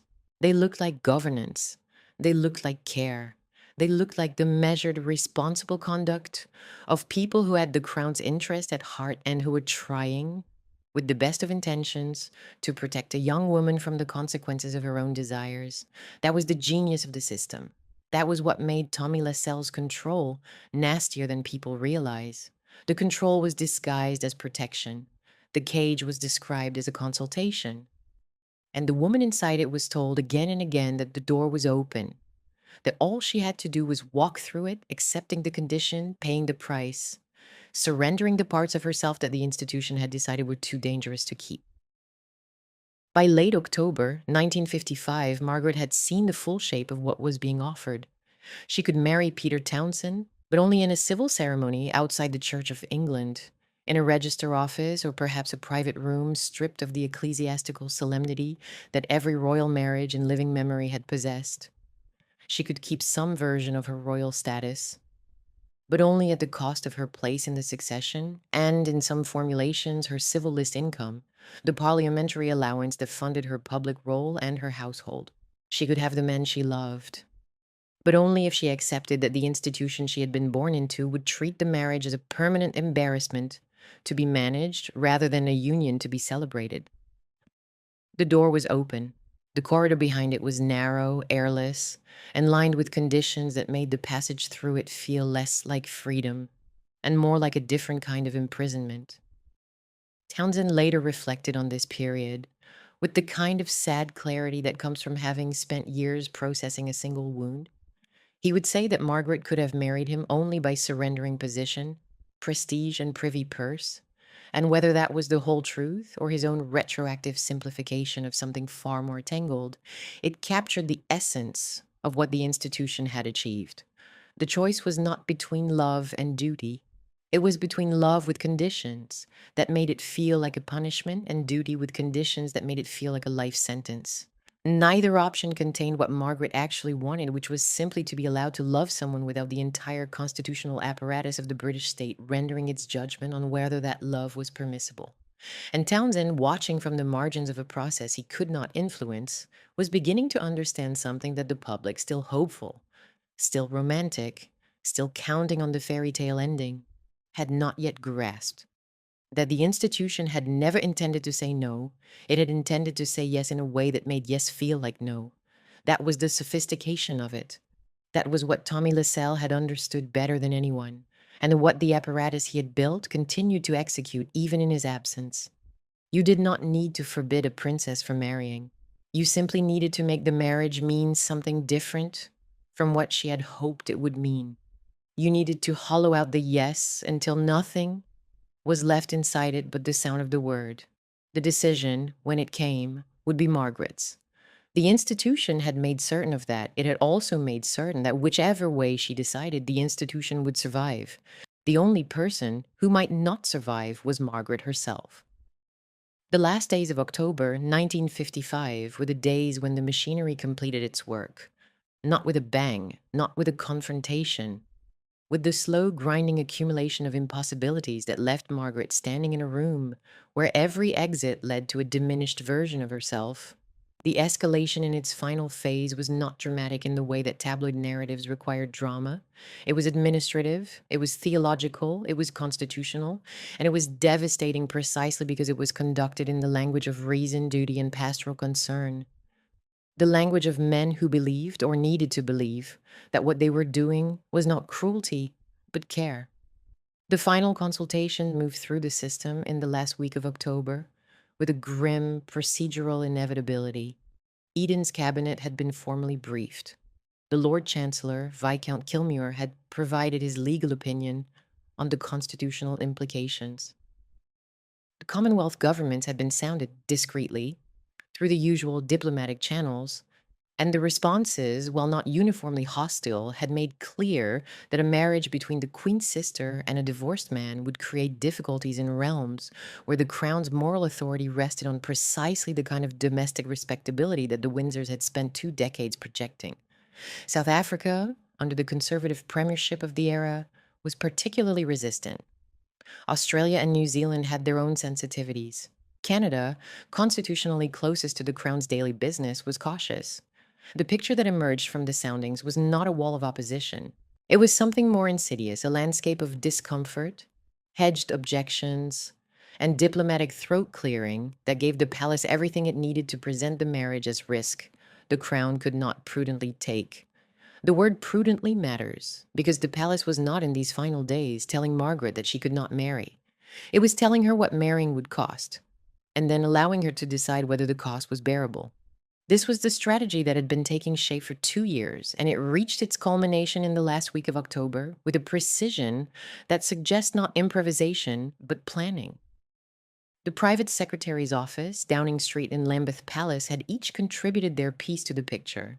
The picture was complete, and the picture showed a life that was technically possible and emotionally unlivable.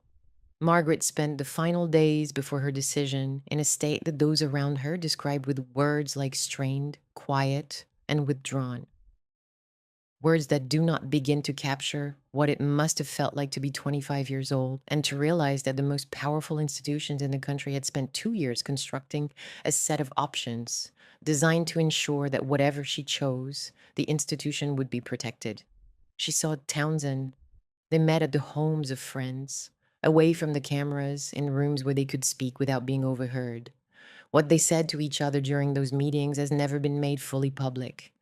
Townsend's later accounts are dignified and restrained, offering the shape of the conversations without their specific content.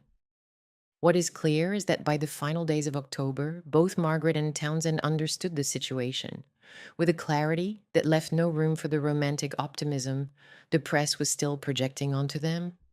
The question was no longer whether they could marry. The question was whether the marriage the institution was willing to permit was one that either of them could bear to live inside. The gathering pressure of those days was felt not only by Margaret and Townsend, but by the entire household and by the wider circle of people who had been drawn into the affair's gravitational field. Clarence House, where Margaret was staying, was under siege from the press. Reporters camped outside on the pavement in cars parked along the mall, on benches in St. James's Park with clear sightlines to the entrance. Photographers used long lenses from across the street. Every car that arrived or departed was noted and its registration checked. Every visitor was identified, and if a visitor could not be identified, their photograph was taken and circulated among Fleet Street's network of informants until a name was attached. The staff inside moved through their duties with the strained composure of people who understood that something momentous was happening behind the closed doors of the drawing room and who had been trained by years of royal service not to acknowledge what they could see. The cook prepared meals that were returned barely touched. The telephone rang constantly. Friends, advisors, palace officials, journalists trying indirect routes to information. Messages came and went, handwritten notes carried by staff, official communications delivered by palace couriers. The palace press office issued statements that said nothing, because saying nothing was the palace's default mode and because any statement would have been interpreted as a signal in one direction or the other. The silence was deliberate. It was also suffocating.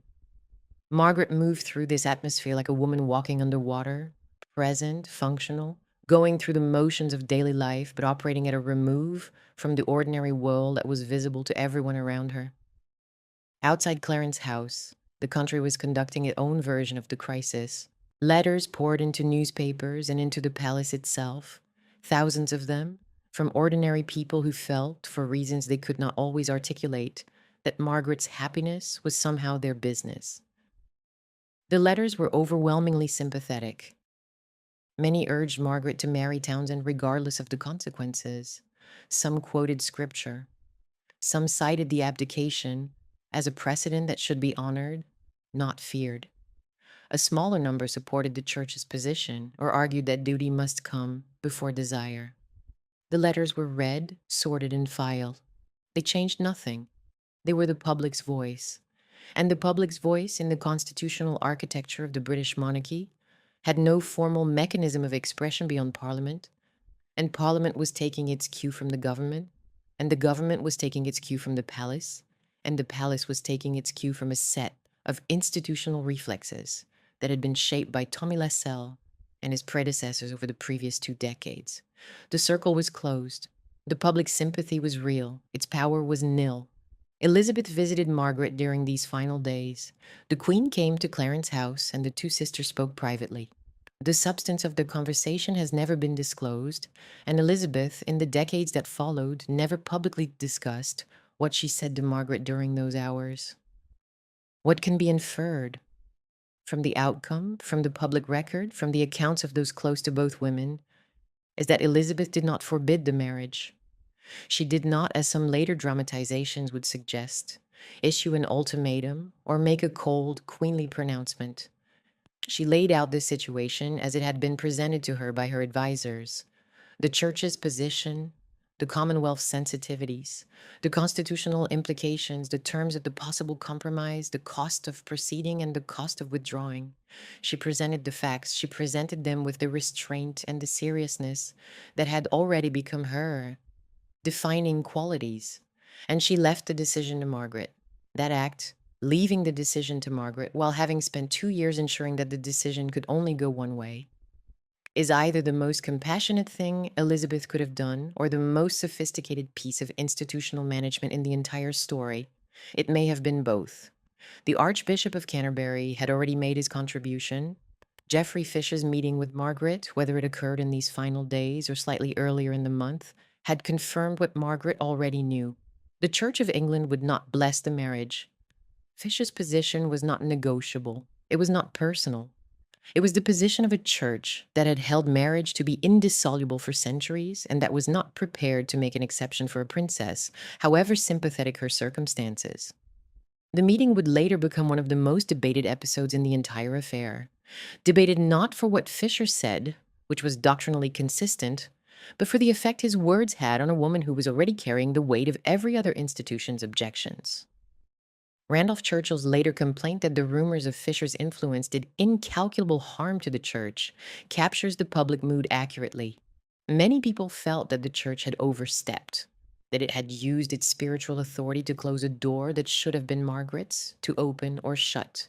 Whether that judgment is fair, it depends on whether one believes the Church of England's doctrine on marriage should yield to the personal desires of a member of the royal family. Fisher believed it should not. But Margaret was left to live with the consequences of that belief. The 29th of October, a Saturday, was the day the decision crystallized. The weather in London was gray and cool, the kind of late October day when the city feels as though it is contracting. Pulling inward, the light thin and the streets damp. Margaret and Townsend met that evening at Clarence House. The reporters outside saw Townsend's car arrive. They noted the time. They waited. By several accounts, Margaret and Townsend had already reached their conclusion before that meeting, had been moving toward it through the previous days, through conversations that circled the same ground with diminishing hope, through long silences that said more than words could. But the conversation on the 29th was the moment when the conclusion became irrevocable. They spoke. They sat together in a room that had been part of Margaret's daily life, since the Queen had moved to Buckingham Palace, and Margaret and the Queen Mother had taken up residence at Clarence House after the coronation. The room was familiar. The furniture, the paintings, the view of the garden.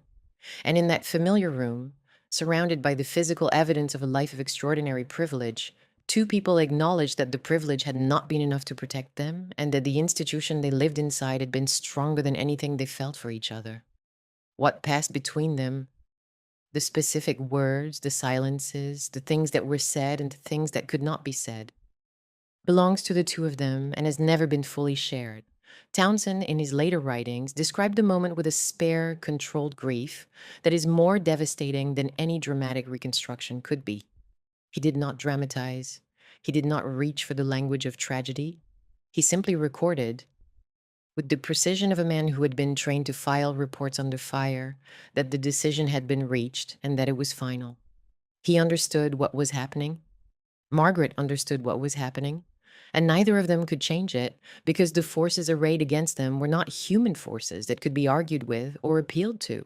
They were structural forces, law, doctrine, convention, precedent, the accumulated weight of a monarchy that had learned at the cost of one king's abdication that private desire was the most dangerous force in the constitutional universe. Townsend left Clarence House that evening.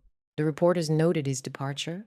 The car pulled away, the photographers got their shots, and the man who had been at the center of the most talked about love story in Britain drove through the London streets alone, knowing that it was over.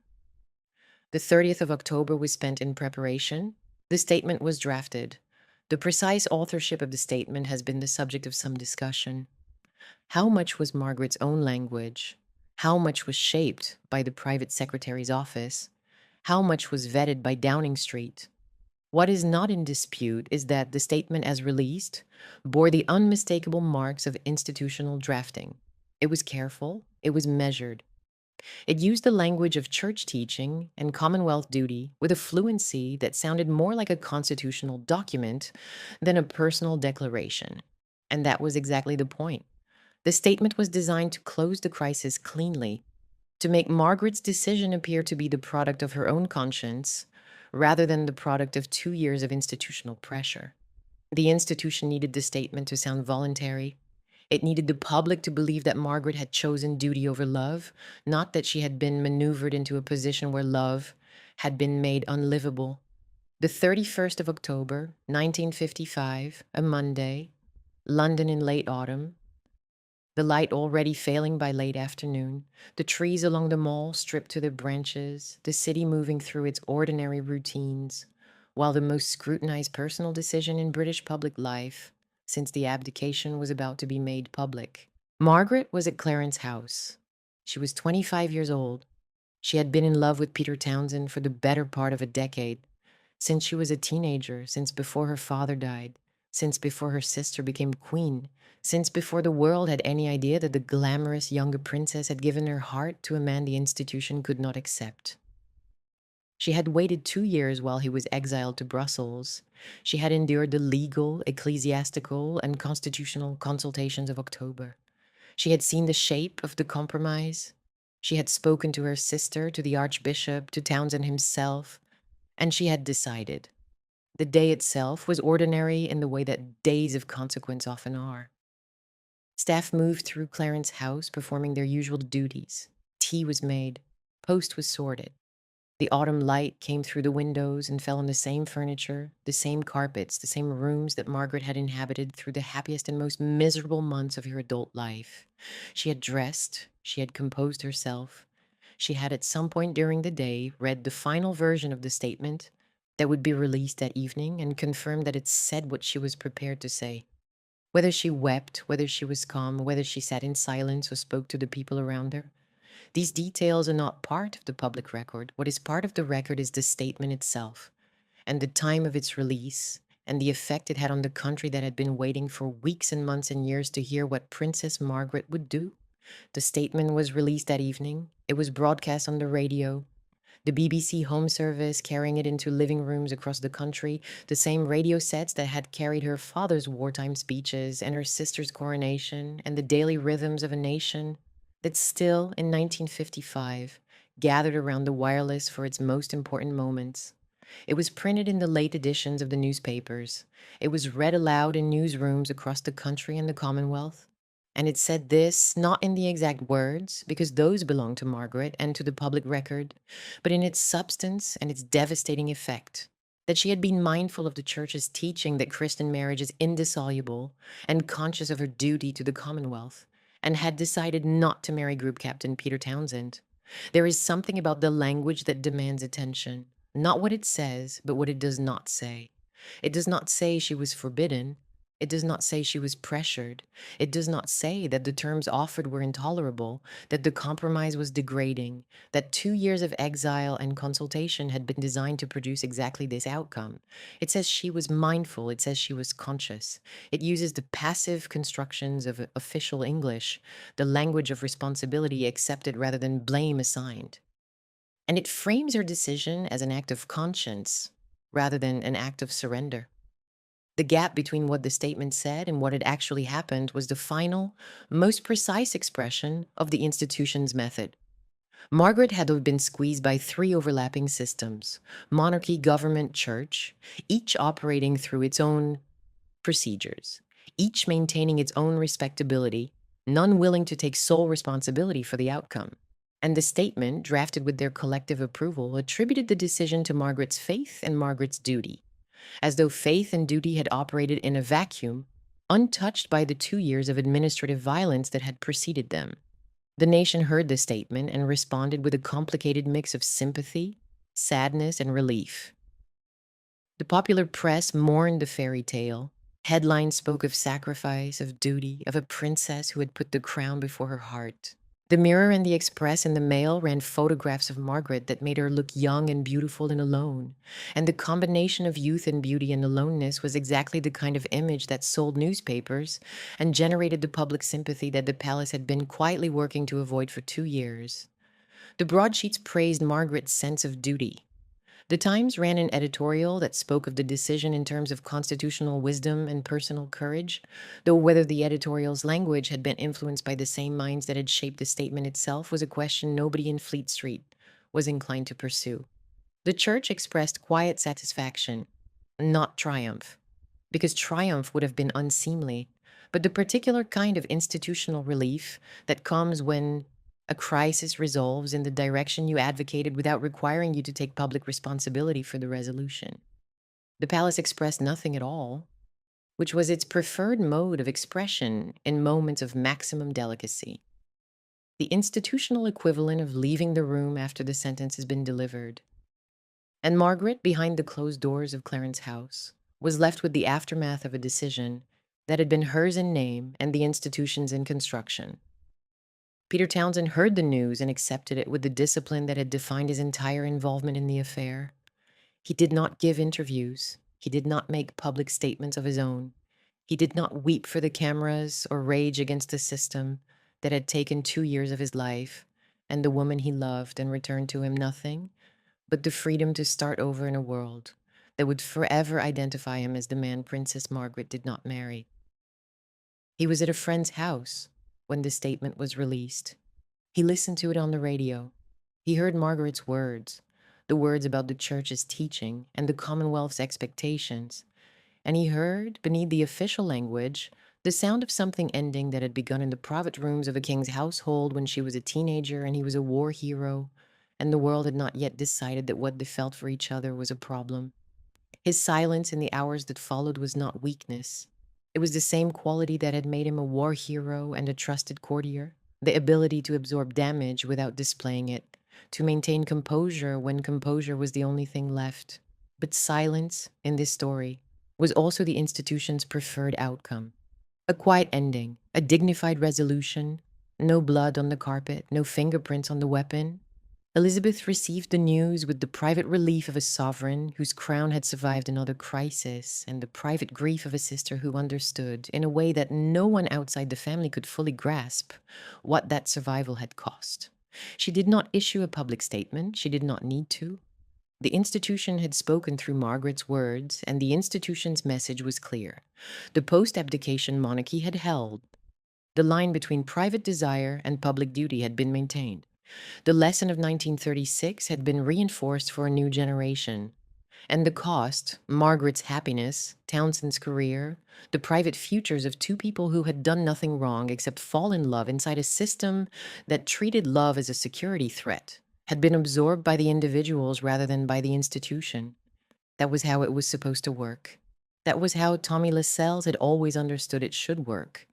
The crown endures. The people inside it pay. The Queen Mother's response has never been publicly documented in detail, and the absence of documentation is itself revealing. She was Margaret's mother. She had watched the entire crisis unfold from a position of proximity and powerlessness, close enough to see her daughter's pain, unable or unwilling to intervene in a way that might have changed the outcome.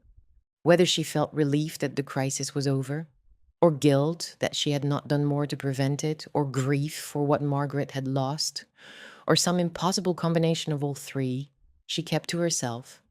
The Queen Mother's public persona, warm, gracious, endlessly composed, remained intact. The private woman behind that persona carried whatever she carried in silence. That silence would last for the remaining 47 years of her life.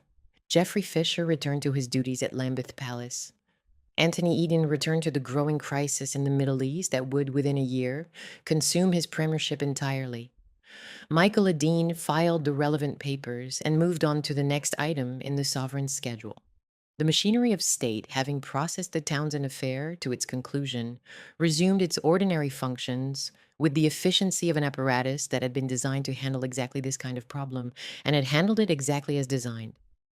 And Tommy Lascelles, Sir Alan Lascelles, extra equerry, retired private secretary, the man who had confronted Townsend in a room somewhere inside the palace complex and called him mad or bad or both, the man who had understood before anyone else that the Brussels posting would buy the time the institution needed, the man who had spent 30 years ensuring that the crown was never exposed to the kind of emotional risk that had nearly destroyed it in 1936, Tommy Lascelles had won. Not in the sense that he had defeated an enemy, because Townsend had never been his enemy. Townsend had been a decent, brave, quiet man who happened to fall in love with the wrong woman in the wrong family at the wrong moment in constitutional history. Lascelles had won in the sense that the system he had built, the logic he had articulated, the methods he had developed and passed on to his successor had produced the outcome he had always believed was necessary. The crown was intact. The crisis was over. The price had been paid by other people. By a princess who would spend the rest of her life managing a wound she had not chosen to receive, and by a fighter pilot who would spend the rest of his managing a wound he had not been allowed to prevent. That was the nature of the victory, It was a victory that required no celebration, because in Lascelles' world, the absence of crisis was not an achievement to be applauded, it was simply the normal state of affairs restored. He was 68 years old. He would live another quarter century, dying in 1981 at the age of 94, having outlived the crisis by nearly 30 years and having never, in any public statement, expressed regret for his role in it. Whether he felt regret privately is a question the record does not answer. What the record answers is that the system he built worked exactly as he intended, and the people it worked upon bore the consequences for the rest of their lives. But the story did not end on the 31st of October, 1955. The statement closed a chapter. It did not close a life. Margaret was 25 years old. She had decades ahead of her, and the wound that the institution had inflicted, not with malice, not with hatred, but with the cold, procedural efficiency of a system designed to protect itself at the expense of the people inside it. That wound did not heal when the cameras stopped flashing and the evening broadcasts moved on to other news. It settled into Margaret's body, into her habits, into the way she would love and fail to love for the rest of her life. The renunciation did not free her, it emptied her. And the emptiness would fill, over the years that followed, with other things. Another man, other relationships, other forms of intensity and self-destruction that the institution would observe with the same measured concern it had brought to the Townsend affair, always managing, always containing, never quite acknowledging that the damage it was managing was damage it had caused. Townsend left England again. He returned to Brussels, and then, eventually, to a life that took him far from the palace and far from the woman he had loved. The distance this time was permanent. There would be no return, no reunion, no second chance at the question the institution had spent 2 years closing. He was 40 years old. He had a distinguished service order and a distinguished flying cross and a career that had been redirected into irrelevance by a bureaucratic decision dressed as a promotion. He had 2 sons from a marriage that had failed. And he had the memory of a love affair that the most powerful institutions in the country had decided was too dangerous to allow. That was his inheritance from the House of Windsor. Not a title, not a fortune. A memory and the particular kind of loneliness that comes from having been close enough to touch something extraordinary and then having been moved, politely but firmly, to the other side of the channel. The public in the days and weeks that followed processed the news and moved on, and as publics do, as the institution had always counted on them doing. The story receded from the front pages. Other events took its place. The Suez Crisis was already gathering on the horizon, and within a year it would consume Eden's government and reshape Britain's position in the world. The Margaret Townsend affair, which had dominated the national conversation for months, was absorbed into the longer rhythm of post-war British life, where it would sit alongside the coronation, the Festival of Britain, and the slow, grinding process of imperial retreat as one of the defining episodes of the 1950s. An episode that seemed on its surface to be about love, but that was really about power, and about who has it, and about what happens to the people who do not. But for the people at the center of it, and for Margaret, for Townsend, for Elizabeth, for the Queen Mother, the story did not recede. It simply changed form.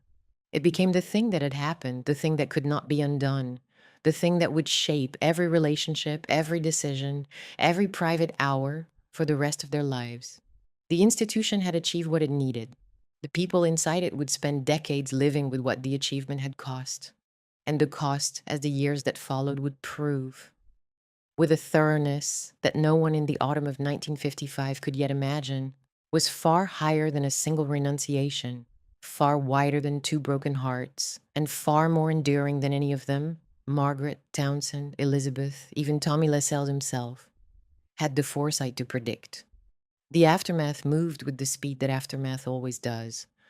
Slowly at first, in the numb, suspended days immediately following the statement, and then with a gathering momentum that carried the principal figures into new decades, new relationships, new versions of themselves, none of them entirely free of what had happened in October 1955.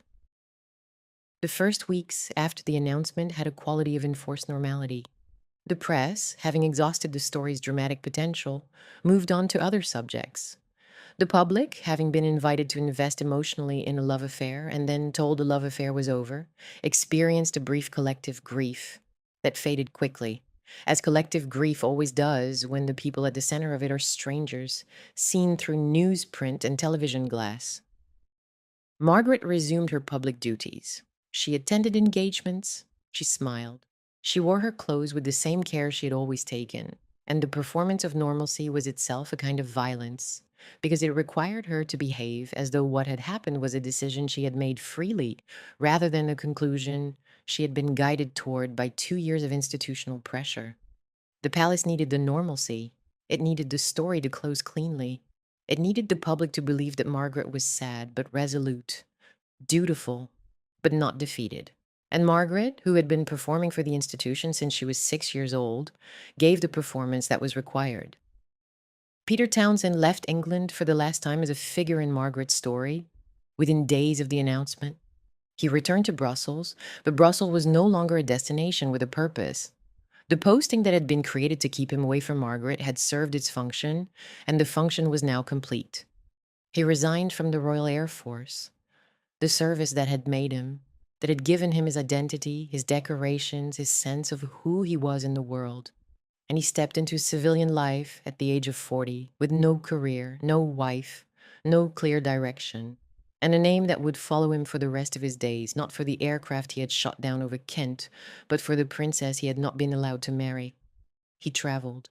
He drove around the world, literally around it, in a Land Rover, through Africa, through Asia, through the Middle East, through landscapes so far from the clipped hedges and gilt corridors of the palace that they must have felt like a different planet. He crossed deserts, he navigated mountain roads, he slept in the vehicle and in the roadside shelters and in the homes of strangers who had no idea who he was or what he was running from.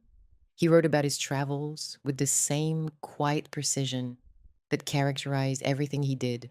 A book called Earth, My Friend, published in 1959, that read like the testament of a man trying to find, in the physical geography of the world, something large enough to fill the space that the palace had hollowed out of his life.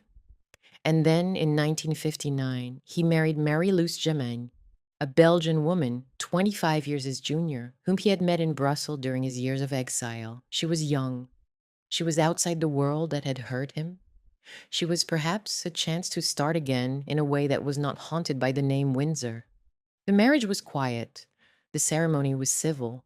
The press covered it with the particular fascination reserved for the second act of a man the public still thought of as Margaret's lost love. Townsend and Marie-Luce settled eventually in France, in a house near Rambouillet, southwest of Paris, surrounded by countryside that bore no resemblance to the manicured grounds of Royal Lodge or the corridors of Buckingham Palace. They had a daughter, also named Marie-Luce, born in 1960. He lived simply. He wrote books, memoirs, travel accounts, a study of the Battle of Britain called Duel of Eagles, that drew on his wartime experience with an authority that no academic historian could match, and that reminded the world briefly that before he was a romantic casualty, he had been a man who risked his life for his country. He was, by all accounts, content in his later years, or as content as a man could be, who carried the knowledge that his life had been reshaped by forces he had never been given the power to resist. He did not speak bitterly about the palace. He did not campaign for sympathy. He did not write tell-all exposés or sell his story to the tabloids. He simply lived quietly and with dignity in a country that was not his own, married to a woman who was not Margaret, in a life that was the life he had been given after the life he had wanted was taken away. Rosemary Townsend, Peter's first wife, the woman whose existence had made the constitutional crisis possible, rebuilt her own life with far less public attention than her former husband received. She remarried, she raised their 2 sons, she lived out of the spotlight, in the margins of a story that the public had never been interested in telling from her perspective. Her absence from the popular narrative is itself a kind of commentary on whose pain the world considers worth noticing. She had been married to a man who fell in love with a princess, and the dissolution of that marriage, whatever its private causes, had provided the legal and ecclesiastical ground on which the entire crisis was fought. Without Rosemary's divorce, there was no scandal. Without the scandal, there was no story. And yet the story, as it has been told and retold for 70 years, has almost nothing to say about her. Margaret's trajectory after the renunciation was, in almost every respect, the opposite of Townsend's quiet retreat. Where he withdrew, she advanced into society, into public life, into a series of relationships and entanglements that the press followed with an avidity that never diminished and that Margaret seemed at times to court, and at other times to resent with a fury that those close to her found alarming. She was 25. She was single. She was the most famous unmarried woman in the country, and the country, having watched her sacrifice her love life for the crown, now felt entitled to watch whatever she did next. The institution, having successfully managed the Townsend crisis, now faced the question of what to do with the woman whose compliance it had secured. The answer was the same answer the institution always gave: find her a suitable marriage and move on. What she did next was fall in love again, or something close to love, or something that wore love's clothes without quite fitting them. In 1958, she met Anthony Armstrong Jones, a photographer from a family that straddled the line between the professional upper middle class and the fringes of the aristocracy. His father was a Welsh barrister. His mother had remarried into the Messel family, and his stepbrother was the designer Oliver Messel, which gave Armstrong Jones a connection to the artistic and theatrical world that was genuine rather than affected. He was talented, ambitious, socially adept, and possessed of a charm that was both genuine and calculated. He moved in the bohemian circles that Margaret had always been drawn to: artists, theater people, photographers who worked for Vogue and the Sunday Times, the kind of men and women who stayed up late and drank too much and said things that courtiers would never say. He was not Peter Townsend. He was not a war hero or a quiet man of self-effacing duty. He was sharp, restless, competitive, and he brought to his relationship with Margaret an energy that was exciting and, in the long run, destructive. They were engaged in February 1960. The announcement surprised the country, not because the match was inappropriate, but because it seemed to come from nowhere, as though Margaret had conjured a fiancé out of thin air after years of publicly failing to find a husband the nation would approve of. The wedding, on the 6th of May 1960, at Westminster Abbey, was the first royal wedding to be televised in full, and 30 million viewers watched Margaret walk down the aisle in a dress designed by Norman Hartnell toward a man who was, in the eyes of the institution that had dismantled her first love, acceptably unmarried and acceptably ambitious and acceptably willing to be absorbed into the machinery of the crown. Armstrong Jones was created Earl of Snowdon in 1961, receiving a title that smoothed the social mechanics of his position and gave him a place in the hierarchy that his professional career alone would not have secured. The marriage produced 2 children: David, Viscount Linley, born on the 3rd of November 1961, and Lady Sarah Armstrong Jones, born on the 1st of May 1964. For a brief period, the family looked like everything the institution had hoped for. Margaret settled, Margaret maternal, Margaret contained within the acceptable structures of royal domesticity. Kensington Palace, apartment 1A, became their London home, a set of rooms inside the palace complex that were spacious, beautiful, and inescapably institutional, a constant physical reminder that even Margaret's private life was conducted inside the crown's property. But the settlement did not hold. The marriage deteriorated across the 1960s and 70s with a slowness that was both public and excruciating. Armstrong Jones, now Lord Snowdon, was restless in the role of royal consort. He continued to work as a photographer. Serious work, good work, photographs for the Sunday Times magazine that demonstrated genuine artistic talent. He resented the assumption that he was merely Margaret's husband. Margaret resented his independence, his absences, his refusal to play the role of supportive consort in the way that Philip played it for Elizabeth. They competed. They provoked each other. They had affairs. Snowdons were numerous and, by the standards of the time, poorly concealed. Margaret's included a long involvement with Robin Douglas Home, who took his own life in 1968, and later with Roddy Llewellyn, the landscape gardener who was 17 years her junior. The marriage became, in the eyes of those close to the couple, a performance of increasing bitterness. 2 people trapped in a union that had been celebrated as a fairy tale recovery, from the Townsend heartbreak, and that was now disintegrating under pressure that the fairy tale had not acknowledged. The institution had given Margaret a replacement. The replacement had not worked, and the failure confirmed, with a thoroughness that no one inside the family could avoid seeing, that the problem had never been Peter Townsend. The problem was Margaret, or rather, the problem was the gap between what Margaret needed and what the institution was willing to let her have. Margaret's private life during the 60s and 70s carried a quality of determined, sometimes reckless pursuit of the intensity that the palace had denied her in 1955. She drank, whiskey often in quantities that concerned her friends. She smoked 40 or 60 cigarettes a day. By some accounts, famous Grouse brand held in a long cigarette holder that became one of her visual signatures. She kept late hours. She entertained at Kensington Palace with a lavishness that attracted both admiration and criticism.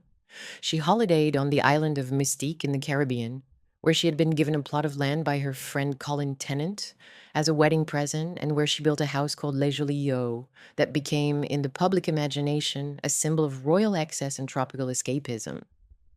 She was photographed on the beach with Roddy Llewellyn in 1976, and the photographs, this splashed across the front page of the News of the World, became the public trigger for the end of the marriage. The divorce was finalized in 1978, the first royal divorce since Henry VIII. Margaret was 47 years old. She had been married for 18 years, and the marriage that had been supposed to prove that the 1955 renunciation had not destroyed her had instead confirmed what the renunciation had cost, not just a particular man, but the capacity for the kind of settled, trusting private happiness that the institution had never been willing to let her have on her own terms.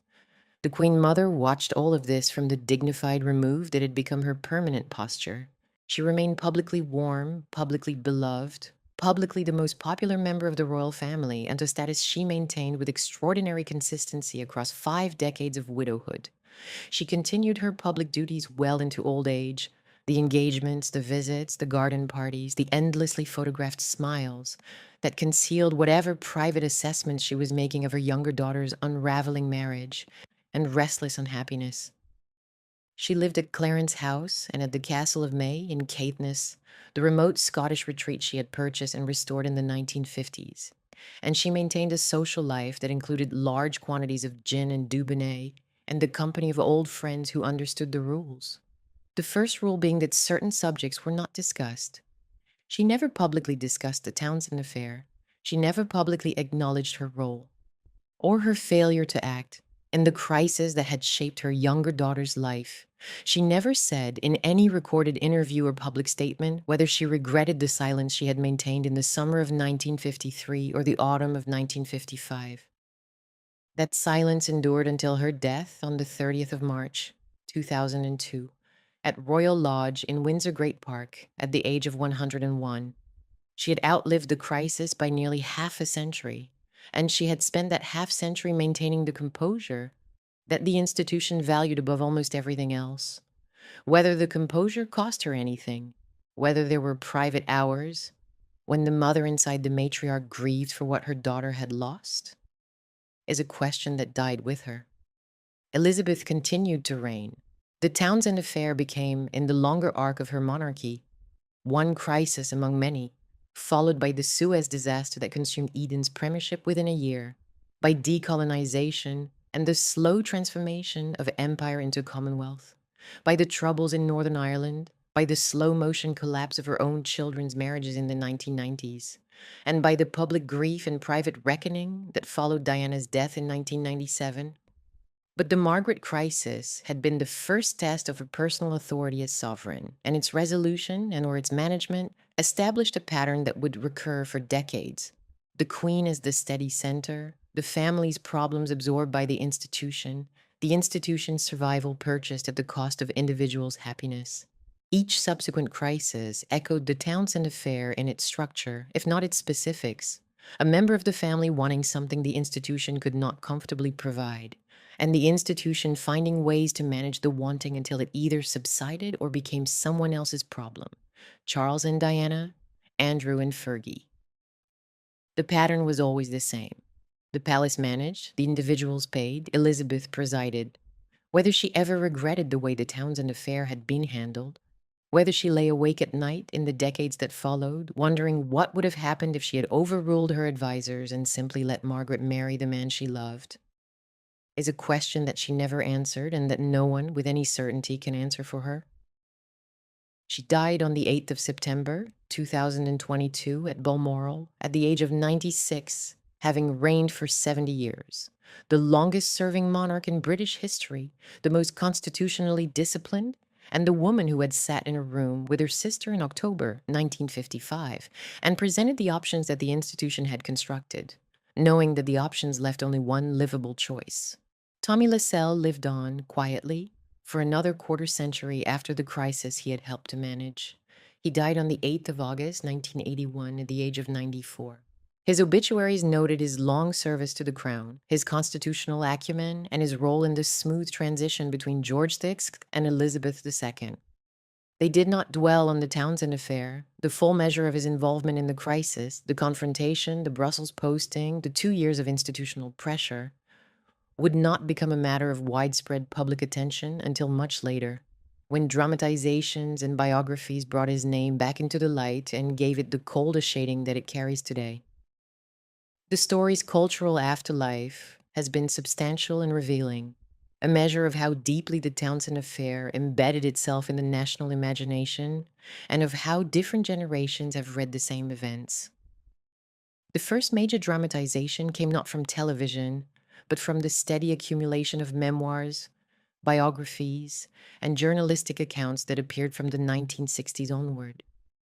Townsend's own memoir, Time and Chance, published in 1978, offered his version of events with the restraint and precision that characterized the man. It was a dignified account, not a bitter one, and it confirmed the substance of the crisis without sensationalizing it. He wrote about the palace with the respect of a man who had served it and the sadness of a man who had been damaged by it, and the combination of those two tones made the book more powerful than any expose could have been. Later biographers, drawing on the released government files and private papers from the National Archives, Cabinet Office and Prime Minister's Office records that were not fully available to researchers for decades, added layers of institutional detail that Townsend himself had not had access to. The picture that emerged from the archives was more complex and in some ways more damning than either the romantic or the constitutional version of the story had suggested. But it was Netflix's The Crown that fixed the story in the popular imagination for a new generation. Pip Torrens played Tommy Lascelles across the early seasons, with a cold, meticulous authority that made the character one of the series' most memorable creations, a man of absolute institutional conviction, courteous and lethal in equal measure. Ben Miles played Townsend in the earlier chronology as a man of quiet, wounded decency, and Vanessa Kirby's Margaret became, for millions of viewers, the definitive image of a woman caught between glamour and grief. Timothy Dalton later played an older Townsend in the series' reunion-era episodes, bringing a weathered gravity to a man the audience had last seen as young and hopeful. The Crown simplified, it dramatized, it invented conversations and scenes that no historical record supports. But it captured something true about the emotional architecture of the crisis. The sense that the palace's methods were nastier than they appeared, that the cruelty was procedural rather than personal, and that the people inside the system were both its instruments and its victims. The PBS documentary Margaret, the Rebel Princess, and the 2024 documentary The Royal Love Story. Margaret and Peter continued the story's circulation, offering versions that were closer to the historical record and less dramatically embellished than The Crown, but that confirmed the same essential insight. This story persists because it sits at the fault line between public duty and private desire, between institutional survival and individual happiness, and because the public has never quite decided whether the institution was right to do what it did. The story does not resolve, it circulates. And each generation that encounters it reads its own anxieties about power, love, and freedom into the gap between Margaret's public smile and the private life behind it. Peter Townsend died on the 19th of June 1995 in France at the age of 80.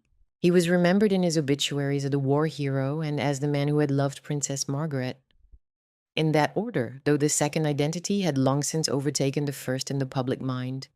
He was buried in France, in the country where he had made his second life, far from the palace and the family and the woman whose jacket he had stood beside at the coronation 42 years earlier. Margaret did not attend the funeral. Whether she was invited, whether she chose not to go, or whether the institution advised against her presence is not a matter of public record. Marie-Louise Townsend survived her husband, and their daughter grew up in France, carrying a name that connected her to one of the most famous love stories of the 20th century, and to a father who had handled its consequences with a grace that few men in his position could have managed.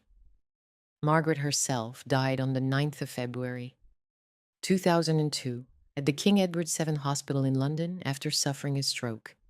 She was 71 years old. Her health had been declining for years.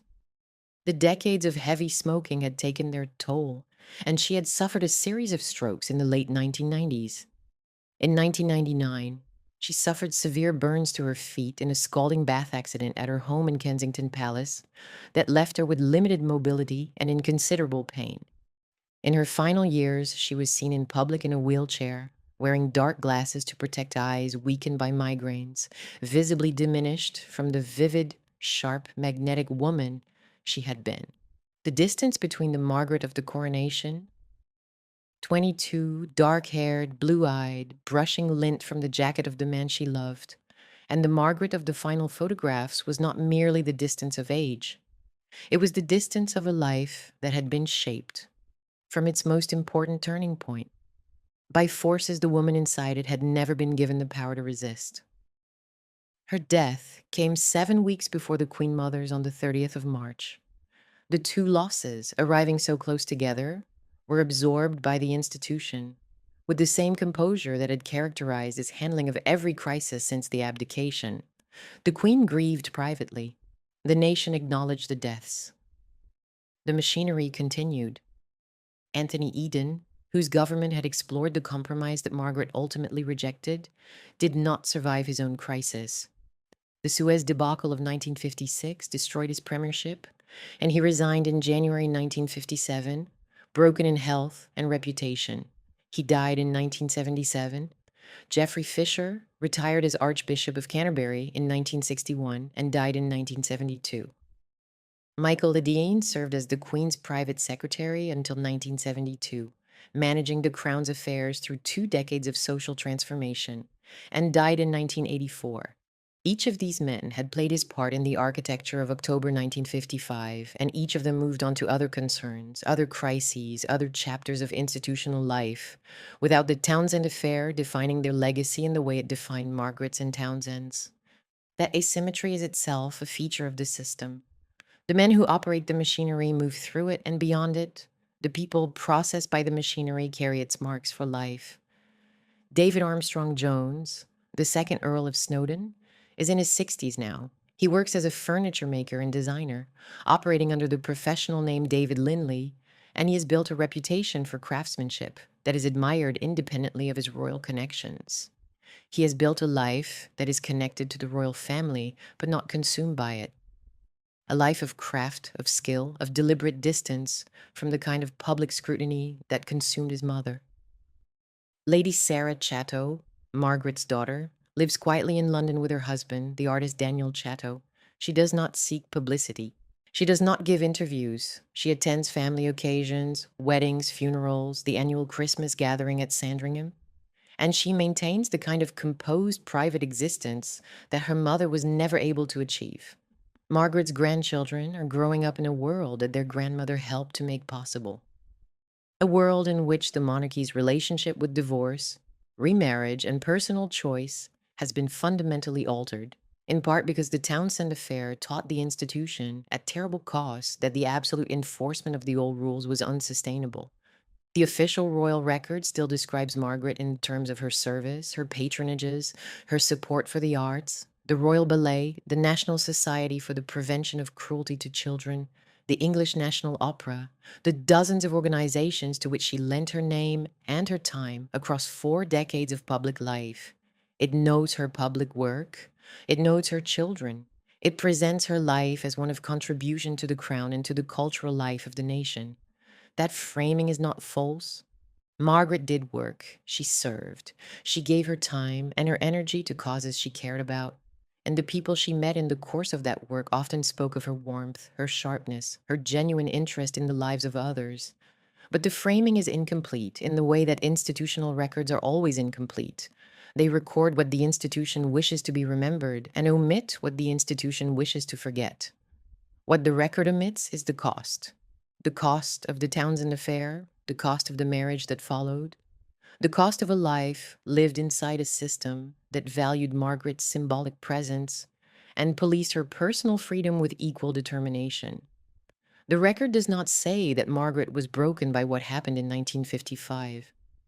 Perhaps she was not broken. Perhaps she was simply bent into a shape that the institution could accommodate. And perhaps the bending was what showed in her later years, in the drinking, the smoking, the restlessness, the late nights, the relationships that burned brightly and ended badly, the particular kind of loneliness that comes from being surrounded by people who love you and who cannot or will not protect you from the institution you all serve. The post-abdication monarchy taught itself to survive by turning personal catastrophe into orderly procedure. That was its genius. That was its cruelty. Margaret's story is not the story of a woman destroyed by one villain or one law. It is the story of a woman caught inside an entire culture of respectable management, a culture in which feelings were not forbidden, but were redirected, rescheduled, reframed, and ultimately rendered irrelevant by the accumulated weight of process. Tommy Lascelles matters because he understood that culture perfectly and knew how to make it sound reasonable. He was not the only man who operated the machine. He was not the only mind that shaped its logic. But he was the man who looked a war hero in the face and told him he must be mad or bad or both for loving a princess, and he was the man who understood, with a clarity that bordered on genius and a coldness that bordered on something worse, that the most effective way to prevent a marriage was not to forbid it, but to make the permission so costly that accepting it felt like defeat. The destruction was done politely, the doors were closed softly, and the woman who stood on the other side of those doors spent the rest of her life in rooms that were beautiful and empty in exactly the way the institution preferred.